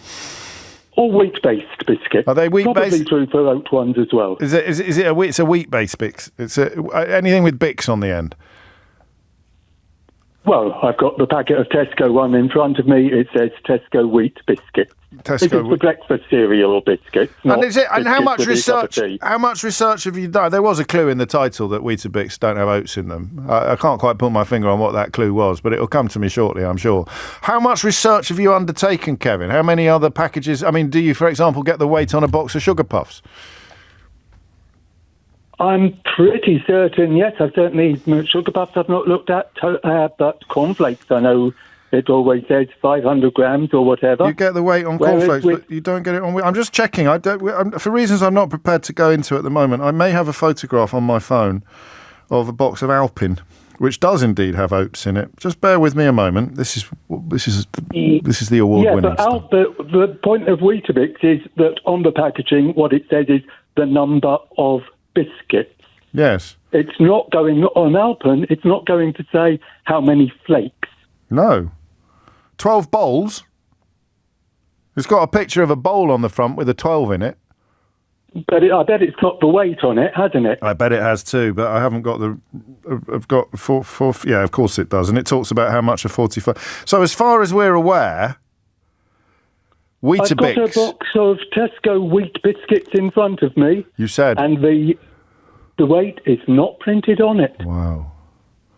And you have checked other boxes. It's not an anomaly. It's not like an upside-down stamp. It's not like this could be an inverted Maria and it could be worth £1 million, this box of biscuits. Having noticed it, I looked at other boxes and it's the same. I actually ran Trading Standards some time ago. And what did they say?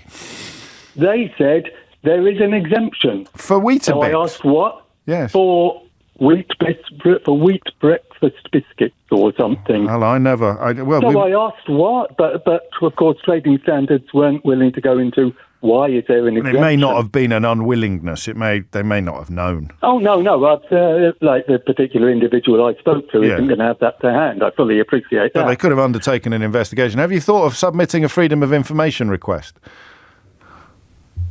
I haven't, funnily enough. I could get Henry Riley to do it. I think he's on overnights at the moment. But that's what your programme is, isn't it? Well, yeah. You are the nation's Freedom of Information Access. I like I'm hoping that maybe one of your listeners You're absolutely will be able right. to If we can't light upon it. If we can't get an answer, then nobody can. You're on. Thank you. Why don't they have the weight on Weetabix?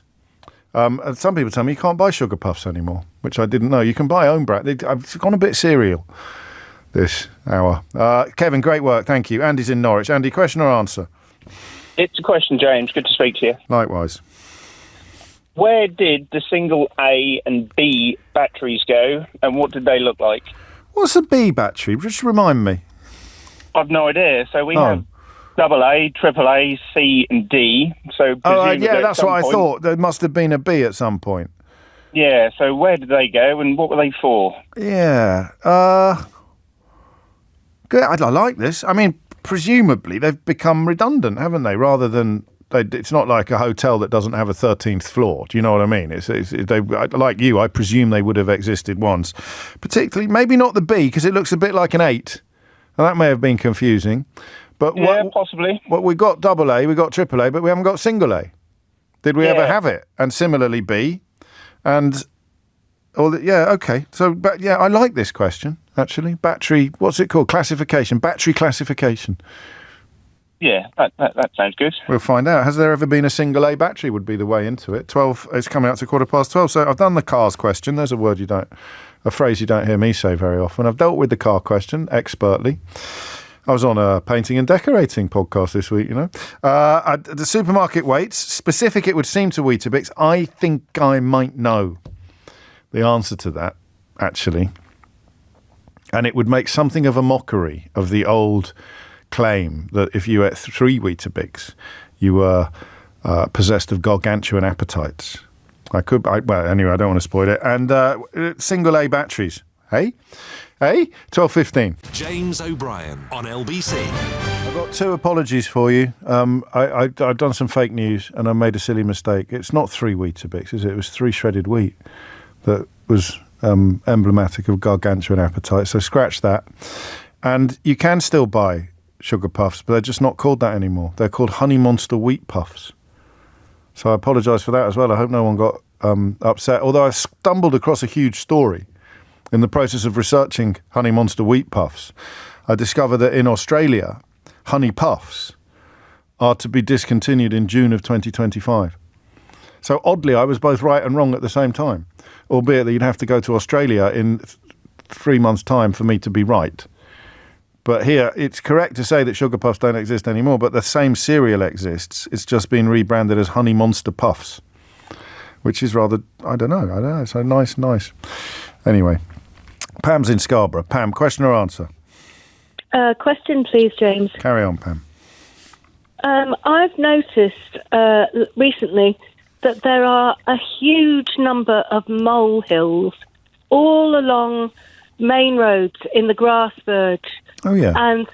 And the fields where it would be quieter, less disturbing, doesn't seem to have lots of molehills. And I've noticed this along roads around Scarborough, over to Manchester, Middlesbrough, and there's just absolutely shed loads of moles right next to the roads. And I just wondered why. It must be really noisy. And I wondered if it's because the ground is warmer?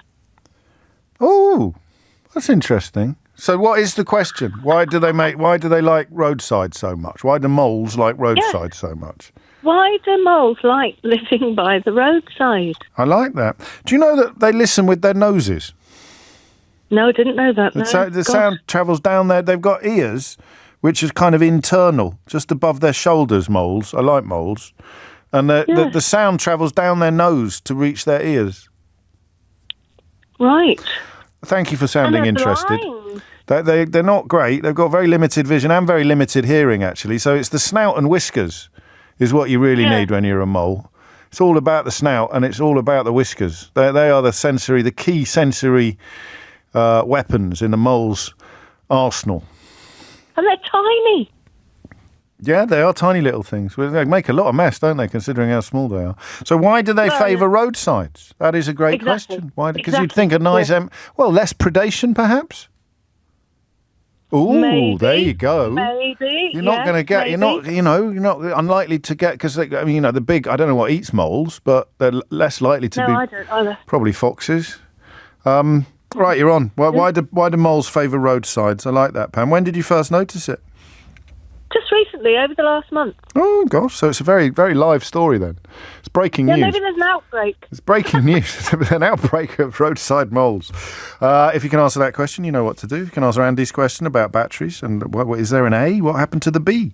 And Kevin's question about Weetabix and the absence of weights on the box. No one's challenged that, I don't think. I presume everyone's checked their cupboards if you have any Weetabix. Why is it, as far as we can tell, the only food that you can buy in the supermarket that doesn't have the weight on the front? Rob's been in touch. OMG, exclamation mark. You're as bad as Trump with your fake Weetabix news. You've got to be careful, haven't you? You've got to be careful. Jim's in Valencia. Jim, question or answer? It's a question, James. Carry on, Jim. Okay, so about 3-4 weeks ago, I was cat sitting for a friend. Oh, yes. 3 cats, and they're not particularly friendly cats. I was trying to make friends with them. With everyone or just with you? Did they take against you, or are they known to be unfriendly? I think they don't like men. Oh. I think that's what it was. Well, I've got a cat like that. My sister's got a cat like that. Has a problem with men. Yeah. Anyway, on we go. So anyway, yes. I got some catnip.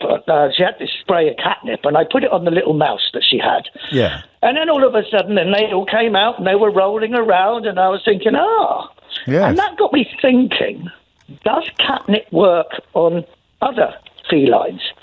Like lions? So example, if I went to Africa on safari and had a big bale of catnip and walked up to a pride of lions and threw it in their pride, would I be able to suddenly walk through them while they're all like rolling around? I think that's a wonderful question. I mean, we wouldn't recommend that sort of behaviour, even in the event of catnip being catnip to lions.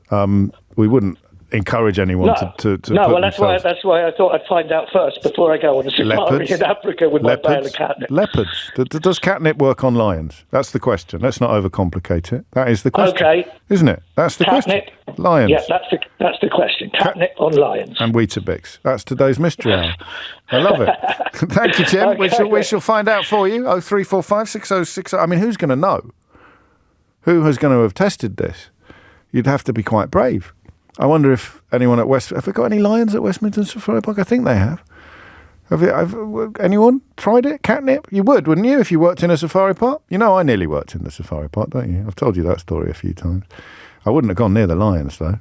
Sea lions, that's where I was trying out, not lions. If you work with lions, if you worked in the safari park, someone said, do you think they like cats? Anyway, someone's tried. Rachel's in Acton. Rachel, question or answer? Oh, question. Carry on, Rachel. You did ring me. I don't know why you're so surprised.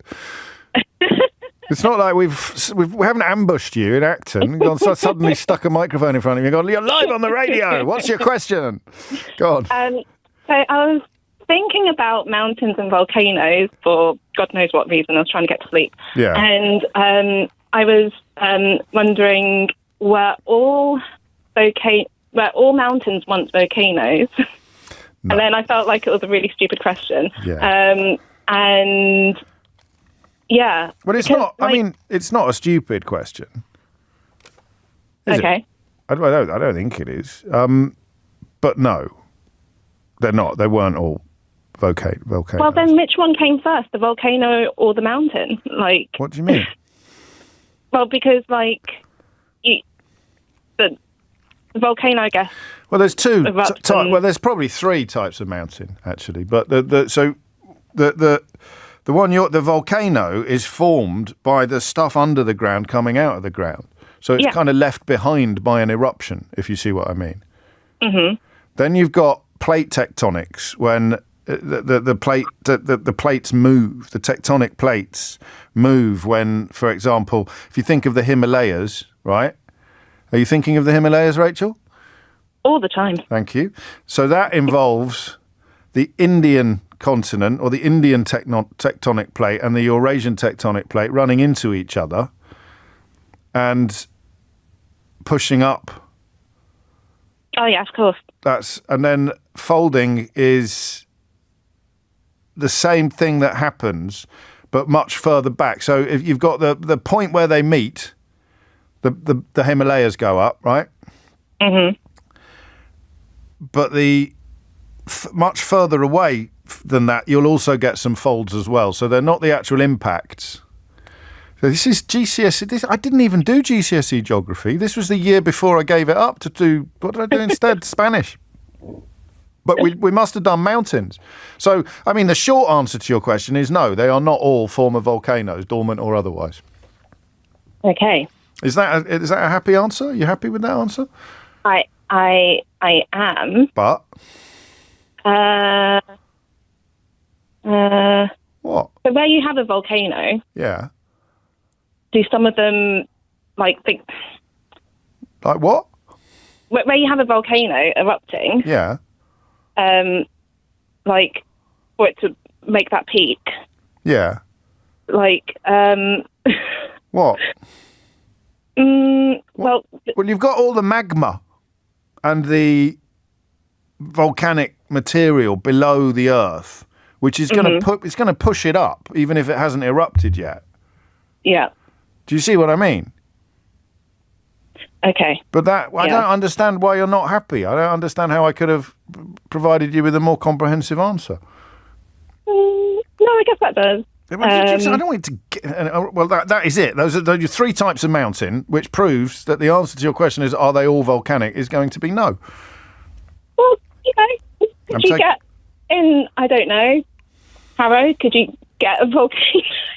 You've got volcanoes. If you go to places like North Berwick in Scotland, anywhere where you've got black stuff in the sea, is lava that has solidified. But it doesn't mean that every mountain is a form of volcano. I can't help you anymore. Okay. I'm taking a round of applause. That's it.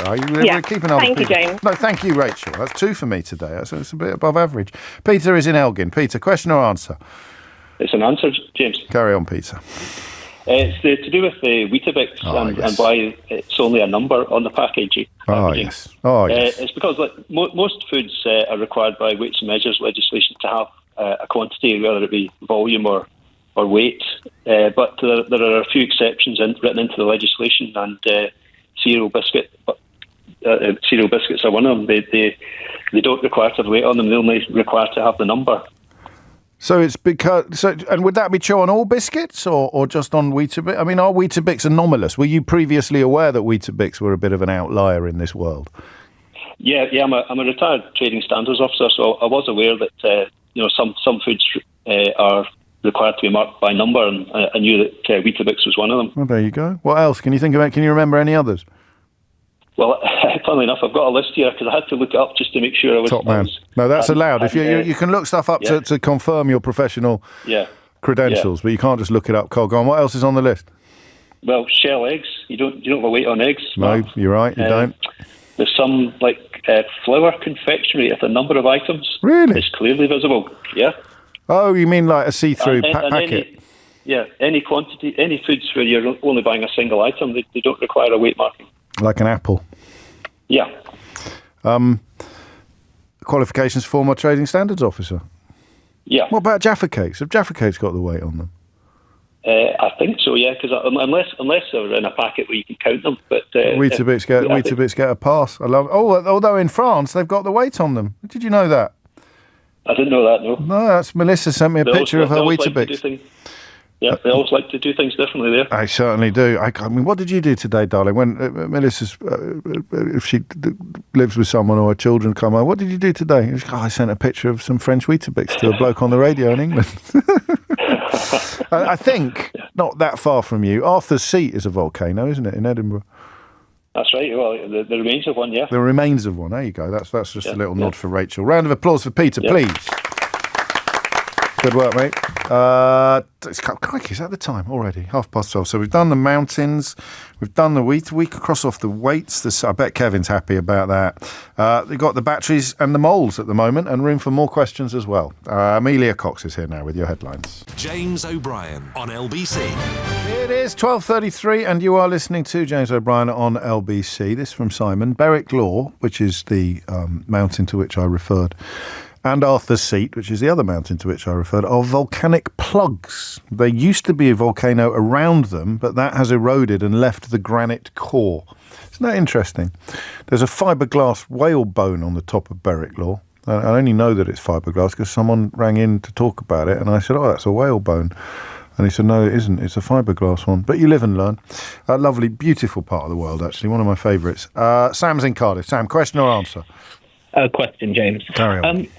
What is the decision-making process for dogs when they sniff before they go to the toilet? Because there seems to be no logic. I understand that some, want to sort of mark the territory and see if other dogs have been there. But in sort of land where there hasn't been other dogs or many other animals, why do they always sniff? And what's the... There must have been something else there at some point. I mean, there's no such thing really as a land where there wouldn't have been any other animals. You could have had a fox there, or a rat, or a mole, or... Well, when you take the dogs to the beach, and do they do it there? They have a sniff there as well, do they? Yeah, even if the tide has just gone out. So good example. Very good example. Yeah. So what? And it always was territory marking or just leaving messages. Someone described it to me once as a kind of technicolor mental map that they have in their heads and where all the other animals have gone. So maybe it's just force of habit. When they're at the beach, they do it, and they have a sniff and they don't actually smell anything, but they need to go, so they go anyway. But why would they go in a specific point, even if another animal has walked past? I think that I think that they are leaving messages for other animals, but that they can't establish whether any other animals have been there without sniffing, and then on a beach they sniff, establish that no other animals have been there, and they need a wee anyway. But I'm not. Please don't think for a moment that I'm going to go definitive with this answer. That would be brutal and grossly unfair. But just because they sniff in places where no other animal has been doesn't necessarily mean what you think it means, because they don't know that no other animal has been there until they sniff.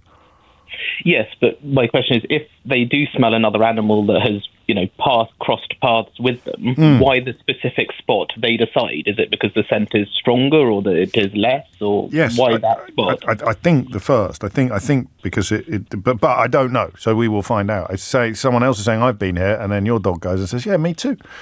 Let's be friends." But I don't know. So that's why I'm absolutely not taking an answer. It's on the board. Thank you, Sam. Lovely stuff. I like this. Sometimes I get some strange messages. Someone has sent me a photograph of a roadside near Scarborough. Julian, in touch to confirm Pam's point. Maybe this is peculiar to Scarborough and its environs, although she was adamant she'd seen it as far away as Middlesbrough. James, here is some molehills next to a road near Scarborough. Everyone's listening today. Look at that. Imagine having an audience so big that when someone mentions molehills near Scarborough, someone else goes, "Oh, I'm in the car. I'll just take a picture of some molehills on this road that's near Scarborough." That is power. That is. And someone else just sent me a message that I think is unsigned. No, it's from Karen. Do you remember the song "I Am a Mole and I Live in a Hole"? It's not really a mystery hour question, but I'll take a round of applause. Yes, I do. Yes. Thank you. Chris is in South Croydon. Chris, question or answer? It's an answer. Carry on. Okay, so on the question of batteries, A and B batteries, they do still exist. Yeah. So an A battery, but these two sizes, they exist, but they're used in other parts of the world. Oh. They don't really fit the sort of things that we Right, what use might here. I need an A battery for? I don't know, but you'd most likely be in China. Right. I can tell you that much. So an A is, if you imagine the AAs that we use all over the place, an A is just a tiny bit longer and a tiny bit fatter. It's 17 mil wide and 50 mil long. And the A that I'm looking at now is about 47 mil long. So it's not a massive difference. I suppose you... And a B? What's a B? A B, you would be using it if you were in Russia or China. Okay.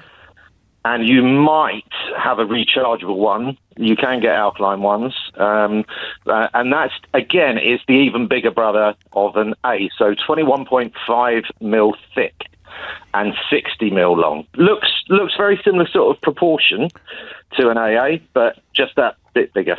Well, I never... qualifications? Nothing formal, but of course not. No.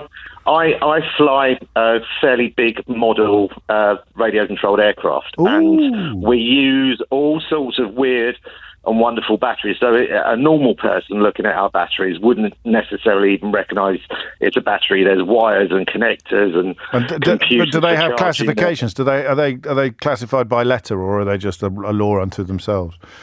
They are classified, but it's a completely different system. There tends to be lithium polymer, lithium ion, and they need to be... I store mine in army surplus ammunition boxes in case they blow up. Wow. You have to care for them quite carefully. I want to watch that. What's the biggest plane you've got? It's called an Extra, and it's the wingspan on that is about 70 inches. 5 foot. Yeah, more than 5 foot, nearly 6 foot. Yeah, it's about 5'10". It's 5'10", isn't it? Yeah, that's a big old. Yeah. That's a big old plane. It is a big old thing, but it's actually the size of it. It's quite light because there are various weight classifications for this. Because we're covered by the Civil Aviation Authority, and you have to have qualifications and an operator ID and various other insurance. And how long? Once it's up, how long does it stay up for one go, battery wise? It depends on the aircraft. I mean, I get 10-minute flights, so I take lots of batteries. But 10 minutes, really, flying at this sort of level with their aerobatic aircraft, so 10 minutes concentration to be safe, that's about enough. And is it true? You're familiar with Winnie the Pooh? Of course, yes. Is it true that A.A. Milne had a smaller brother called A.A.A. Milne? Yeah, and one in the middle called B Milne. You've saved yourself an accusation here because the stuff about the model planes is so fascinating. But Frank smells a rat. Frank says this guy is reading the same Wikipedia page that I'm reading, but I'm going to leave that. I'm going to let that slide because I've enjoyed your answer a lot. So you get one of these. Also, Frank is very suspicious by nature, clearly. 20 to 1 is the time. 0345 6060 973 is the number you need. Moles. Why do moles like roadsides? Moles and dogs. It's all gone a little bit biological, animal, world, natural. Dave's in Kemsing in Kent. Dave, question or answer? Hi, good afternoon, James. Hello, David. Yes, answer to your mole problem. Yes. It's not that the moles are favouring the side of the roads or the verges, it's that they're in the way of them expanding their territories. A single mole can have a territory as big as 2.5 acres. Right. And as they're tunnelling, obviously the road is in the way. It's got concrete and hardcore, and it can't burrow across. So the hills look more prominent because they're burrowing down to try and circumnavigate it, and obviously putting more earth on top of the verge. That makes perfect sense, doesn't it? But and the reason why Pam has only noticed it relatively recently is just random, right? Yeah, it's just, well, as I say, moles are very active now at this time of year. And as I say, you only get 1 or 2 moles per 2.5 acres. They're very territorial. And so you see there's more hills because they're encountering a thing they can't get past, so they come back up again and go back down again. Exactly. And whereas if they were in a field, they wouldn't have to do that because they'd just be zipping around everywhere and they could survive with just 1 or 2 hills. That's it. And then it depends on the side. The very narrow lanes in the country, sometimes they can find a way to get under those. Yes. But usually they have to turn and go around and... that's a good... How do you know this then? What are your qualifications? This summer I was at the Edenbridge and Oxford country show, and there was a presentation. There was one of the stalls there, and he was a man that dealt with moles, and he gave a 20-minute sort of talk. Oh, I'd have liked that. And we went and sat inside and listened, and this is how I learned it. Yeah, I just kind of look at it now. It's giving you a mystery hour round of applause, Dave. Thank you very much. How about that, eh?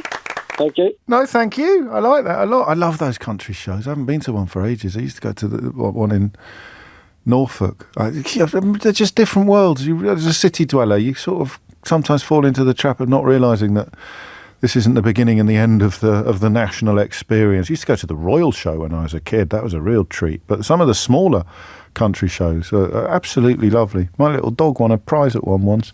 I digress. Tim's in Leek in Staffordshire. Tim, question or answer? Good afternoon, James. It's an answer. It's the moles again. Carry on, Tim. So what it is they don't like being disturbed. So if they're by the side of the road, other than the council, say, mowing the grass once a year, they're going to have a quiet time. Whereas if they're in a field, someone's going to own that field, and they're going to take action to get rid of the moles. There's various devices that you can buy, various sonar devices, which are not audible to the human ear, but they are to moles, and they're going to actually be given a hard time. So the reason why they're by the side of the road is because they're just going to get a lot less hassle there. So this is an embellishment to Dave's answer, not a challenge. Oh, absolutely, yeah, absolutely. So it's a much quieter part of the countryside than a lot of the other places they could find themselves ending up in. Well, and it's going to have less maintenance. As I say, other than the council doing it once a year, maybe mowing it once a year, there's not going to be as much attention paid to it as if. Also, they're not going to come for you because quite often, as you say, farmers and householders they want the moles removed. They want the moles, killed, and you're going to be pretty safe. Be pretty safe on a motorway or on a road siding. No one's going to go to the trouble of coming after the moles there, are they? Absolutely, yeah. Qualifications? We had a problem with badgers. What's that got to do with moles? Well, they both burrow underground, and there's a badger set around the corner from me. And when they started building on it, the badgers came and trashed all our gardens. So we had to buy all sorts. Oh, it was a nightmare. We had to buy sonar devices. How fast did you go from being charmed? Oh my Lord, there's a badger in the garden to thinking vermin. I want to get rid of them now. Very, very quickly, because every time you got up in the morning, it was like the grass was just completely trashed. Because they eat worms. They eat worms, don't they? So they're digging everything up. They do anything they can get their hands on, but predominantly worms.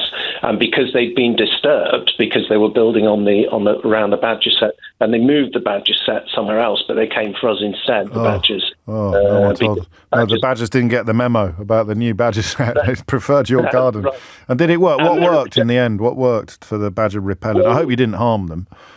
No, absolutely not. They're a protected species because badgers build dams. Yes. So badgers are good for flood control. So there's various things you can use. So you can buy these sonar devices that you stick into the ground because badgers have got very good hearing. They haven't got very good eyesight.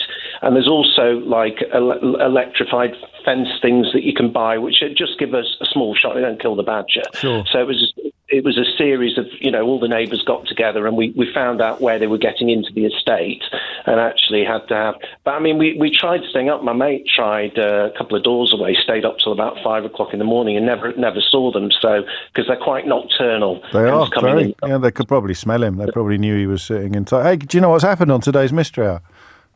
What's that, James? Have you noticed? No, what's that? We've done mountains and molehills.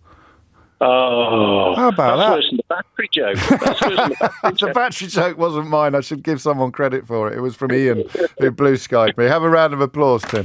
We've done mountains and molehills on today's Mystery. That's very special. James O'Brien on LBC. It is 12:49, and you are listening to James O'Brien on LBC. And I mean, a man after my own heart here, and it turns out I'm very flattered to see that he already follows me. But Unhinged Headline, which we enjoy playing on the programme quite a lot. If you follow me on Blue Sky, you can see what I'm talking about, because somebody has swapped out, it's very rude though, be warned. Someone has swapped out the king of unhinged headlines, who's one of the Daily Telegraph Herberts, and they've replaced, so it's the same photo, the same byline, and the same font, but they've replaced the actual unhinged headlines with headlines from the Sunday Sport. And I nearly spluttered my green tea all over the studio when I looked at a couple of those a moment ago. Now you can too, so I'm sharing those with you. 10 to 1 is the time. Joe's in Canning Town. Joe, question or answer? Sort of an answer. Go on. Is it a steward's inquiry? Yes, it is, on the question of molehills. Oh, God, I thought we'd done the moles. Okay, Yeah. Go on. What's going on? I think the question is wrong. Yeah. Because I'm pretty certain that what she is seeing is grit for the roads. Ah. Because I had the same thoughts a few years ago. Had to stop the car to find out, and it was grit. So you were so troubled by it, you had to stop the car? Yeah, I was in Scotland, and I was wondering why the moles are so popular in Scotland, or why Scotland was so popular with moles. And what time of year was this? It was during the Beast from the East. So very cold. And do you know what? Yeah. I'm looking at Julian's picture now from the road near Scarborough that he sent me on Blue Sky, and I think you might be right. They're almost too uniform sometimes. Yeah, and a bit too flat as well, a bit too low as well. Yeah, so I'm not saying there are no molehills on the side of the road. Of course not. That would be insane. With the recent, she said it was recent, like in the last month or so. She did. Ice. So how does it get there, though? Is it a side effect of a gritting lorry? Or is it being deliberately deposited there? Because it's a bit stupid putting it on the side of the road if the road's icy. It's usually on country roads, I notice it, where they don't have a big gritting machine. So you can just shove that on easily. It's ready to do. So they've put it there, and at some point soon, someone's going to come along with a shovel and start shoveling it into the road. Where it's needed, yeah. You often see a big yellow storage box as well somewhere in the vicinity. I'm familiar with that. You see them on footpaths as well sometimes. This has moved perilously close to a motoring question now. Yeah, so someone with maybe experience in the council or something like that. No, I don't need it. You've done it. You got out and you checked. Did you get it down on your hands and knees? Did you pick a bit of it up? Yes, and then I went to the box and it was the same stuff in the box. And that's great. That's not a mole. Yes, maybe a mole here and there, but it's more than likely. Yeah, but these, like every foot or so, every couple of yards, you've got a little pile of what looks like soil from a distance. But see, I'm looking at Julian's picture. You've done it. You've smashed it. That's absolutely incredible. You've unravelled a true mystery wrapped up in an enigma. Have a round of applause. Thank you. No, thank you. A natural curiosity there, rewarded on an unlikely level. David's in Dunstable. David, question or answer? I've got an answer for you. Carry on. Okay, so it's about the lions and catnip. Oh, yeah. So for people just tuning in, do lions like catnip? Right, yes. It's actually a product that's in catnip when it's nepetalactone. Oh, yeah. And what it does, it has the same effect as a normal cat, or most feline cats anyway, but it does drive them quite mad. What? Does it drive all cats a bit mad? Yeah, well, I can't vouch for tigers unless you've got one backpacking in South Africa. Well, what did you encounter? What did you see? How do you know that big cats are affected? Because I was a ranger. I used to track poachers in the Endangered Species Protection Unit in South Africa. And I studied big cats and crocodiles. That's an interesting mix. There you go. What made you? I mean, I thought surely it would be big cats or crocodiles. Well, you have to when you're tracking, you have to pick two animals to study. Do you? Yeah. And you pick those two, big cats and crocodiles? Yeah, fascinating creatures. Yeah, I bet they are. Crocodiles, they're like dinosaurs, aren't they, really? Crocodiles are the best mothers in the world. Are they really? They are. They literally carry their newborns into the river, teach them to swim, and put them back in their mouth and take them back out again. Do they ever meet? Got crocodiles and big cats?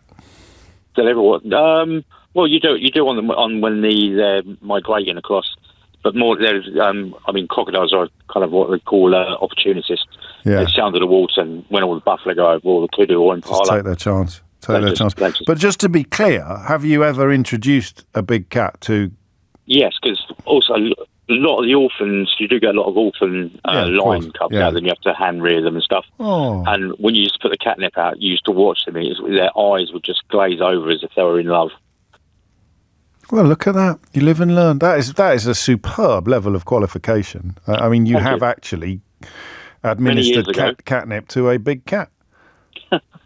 Well, someone to try it. well, I was going to say, there's no point ringing me up and telling me that they've watched something on YouTube. You've done it. And a round of applause for David. Thank you. I love it. Have a wonderful day. Oh, you have a wonderful day. Why did you knock it on the head? What are you doing now? Oh, God. Don't say I'm an accountant. Don't say I'm an accountant. I came back to England to look after my mother, who had Alzheimer's, and then ended up becoming a professional singer, which is completely even more of a hostile crowd. Have you got an album called Big Cats and Crocodiles? No, but there's a book there. What sort of stuff do you sing? Oh, I'm not telling you that now. Why not? I was going to give you a free advert. No, because I had a couple of stalkers once. Oh, did you? Yeah. Oh, well, no, we don't want that. I mean, oddly enough, that was almost something that we talked about today after what happened to Emma Raducanu yesterday. That's extraordinary how worlds collide. But by all means, retain your... well, I'll tell you what, I'll give you a Ray Liotta then. Oh, thank you. I'm Ray Liotta, and you're listening to James O'Brien on LBC. Brilliant. I'll tell your producer. Hang on. They will come. Yeah, do. Tell my producer what you... and you can come to one of the gigs. I'd love that. I'd really enjoy that. Perfect. I'll bring some catnip. Yeah, please do. I'll bring a big cat. It's 12:57. You're listening to James O'Brien on LBC. Come on. I'm giving catnip to a big cat. That's Ray Liotta all day long. Carl's in Exeter. Carl, question or answer? It's an answer. Carry on. It's about why dogs sniff so much before they go to the toilet. Oh, yes. It's a purely learned behaviour about safety. It's natural for them to want to know what's been around because they make themselves very, very vulnerable when they defecate. Yes. And they need to know that there aren't any other big dogs that have recently deposited anything or anything that might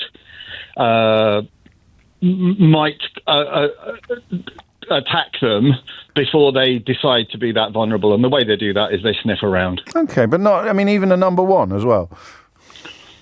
Oh, for a wee, most of the time, for urination, most of the time it's about letting everybody know that they've been there. Yes, that's what I thought. So when I walk the dog, she'll go for about 20 wees before. Yes. The first thing she does is run onto our garden, doesn't smell anything, and wheeze. Yes. On the front lawn. And then when we're walking, she'll wee a lot to just say, I've been here, I've been here, I've been here. And it's all very small bits. But for number twos, when she defecates, she needs to check that she's safe before she'll do it. Don't we all, Carl? Yeah. I mean... We're all quite vulnerable. We're all quite vulnerable. That's why we've got locks on the doors. That's one of the most vulnerable things that you can do. Not the most vulnerable, but it's one of the most vulnerable things you can do. There's the first question for next week's Mystery Hour. What's the most vulnerable thing that you can... Hang on, qualifications? I had to sort my parents' dog out from coprophagia. Okay. Okay, yeah, you can look that one up. No, don't tell me. Round of applause. I was going to say, I'm not going to tell anybody what that is. No. If you're really serious, you look it up. Yes. But don't look up coprophilia. Round of applause for Carl now, please. Oh, Lord above. I don't know who to give the blooming thing to this week. I'm going to give it to Pam in Scarborough with her moles, I think. That was 12. It's coming up to 1 o'clock. You've been listening to James O'Brien on LBC. If you missed any of today's show, you can listen back on Catch Up on Global Player, where you can also pause and rewind live radio, as well as listen to a dizzying range of podcasts, including the James O'Brien Daily, which features the best bits of this show distilled down to 60 glorious minutes. Download it now for free from your app store or head to globalplayer.com. Coming up at 4 on LBC, it's Tom Swarbrick, but now it's Sheila Fogarty. James O'Brien on LBC.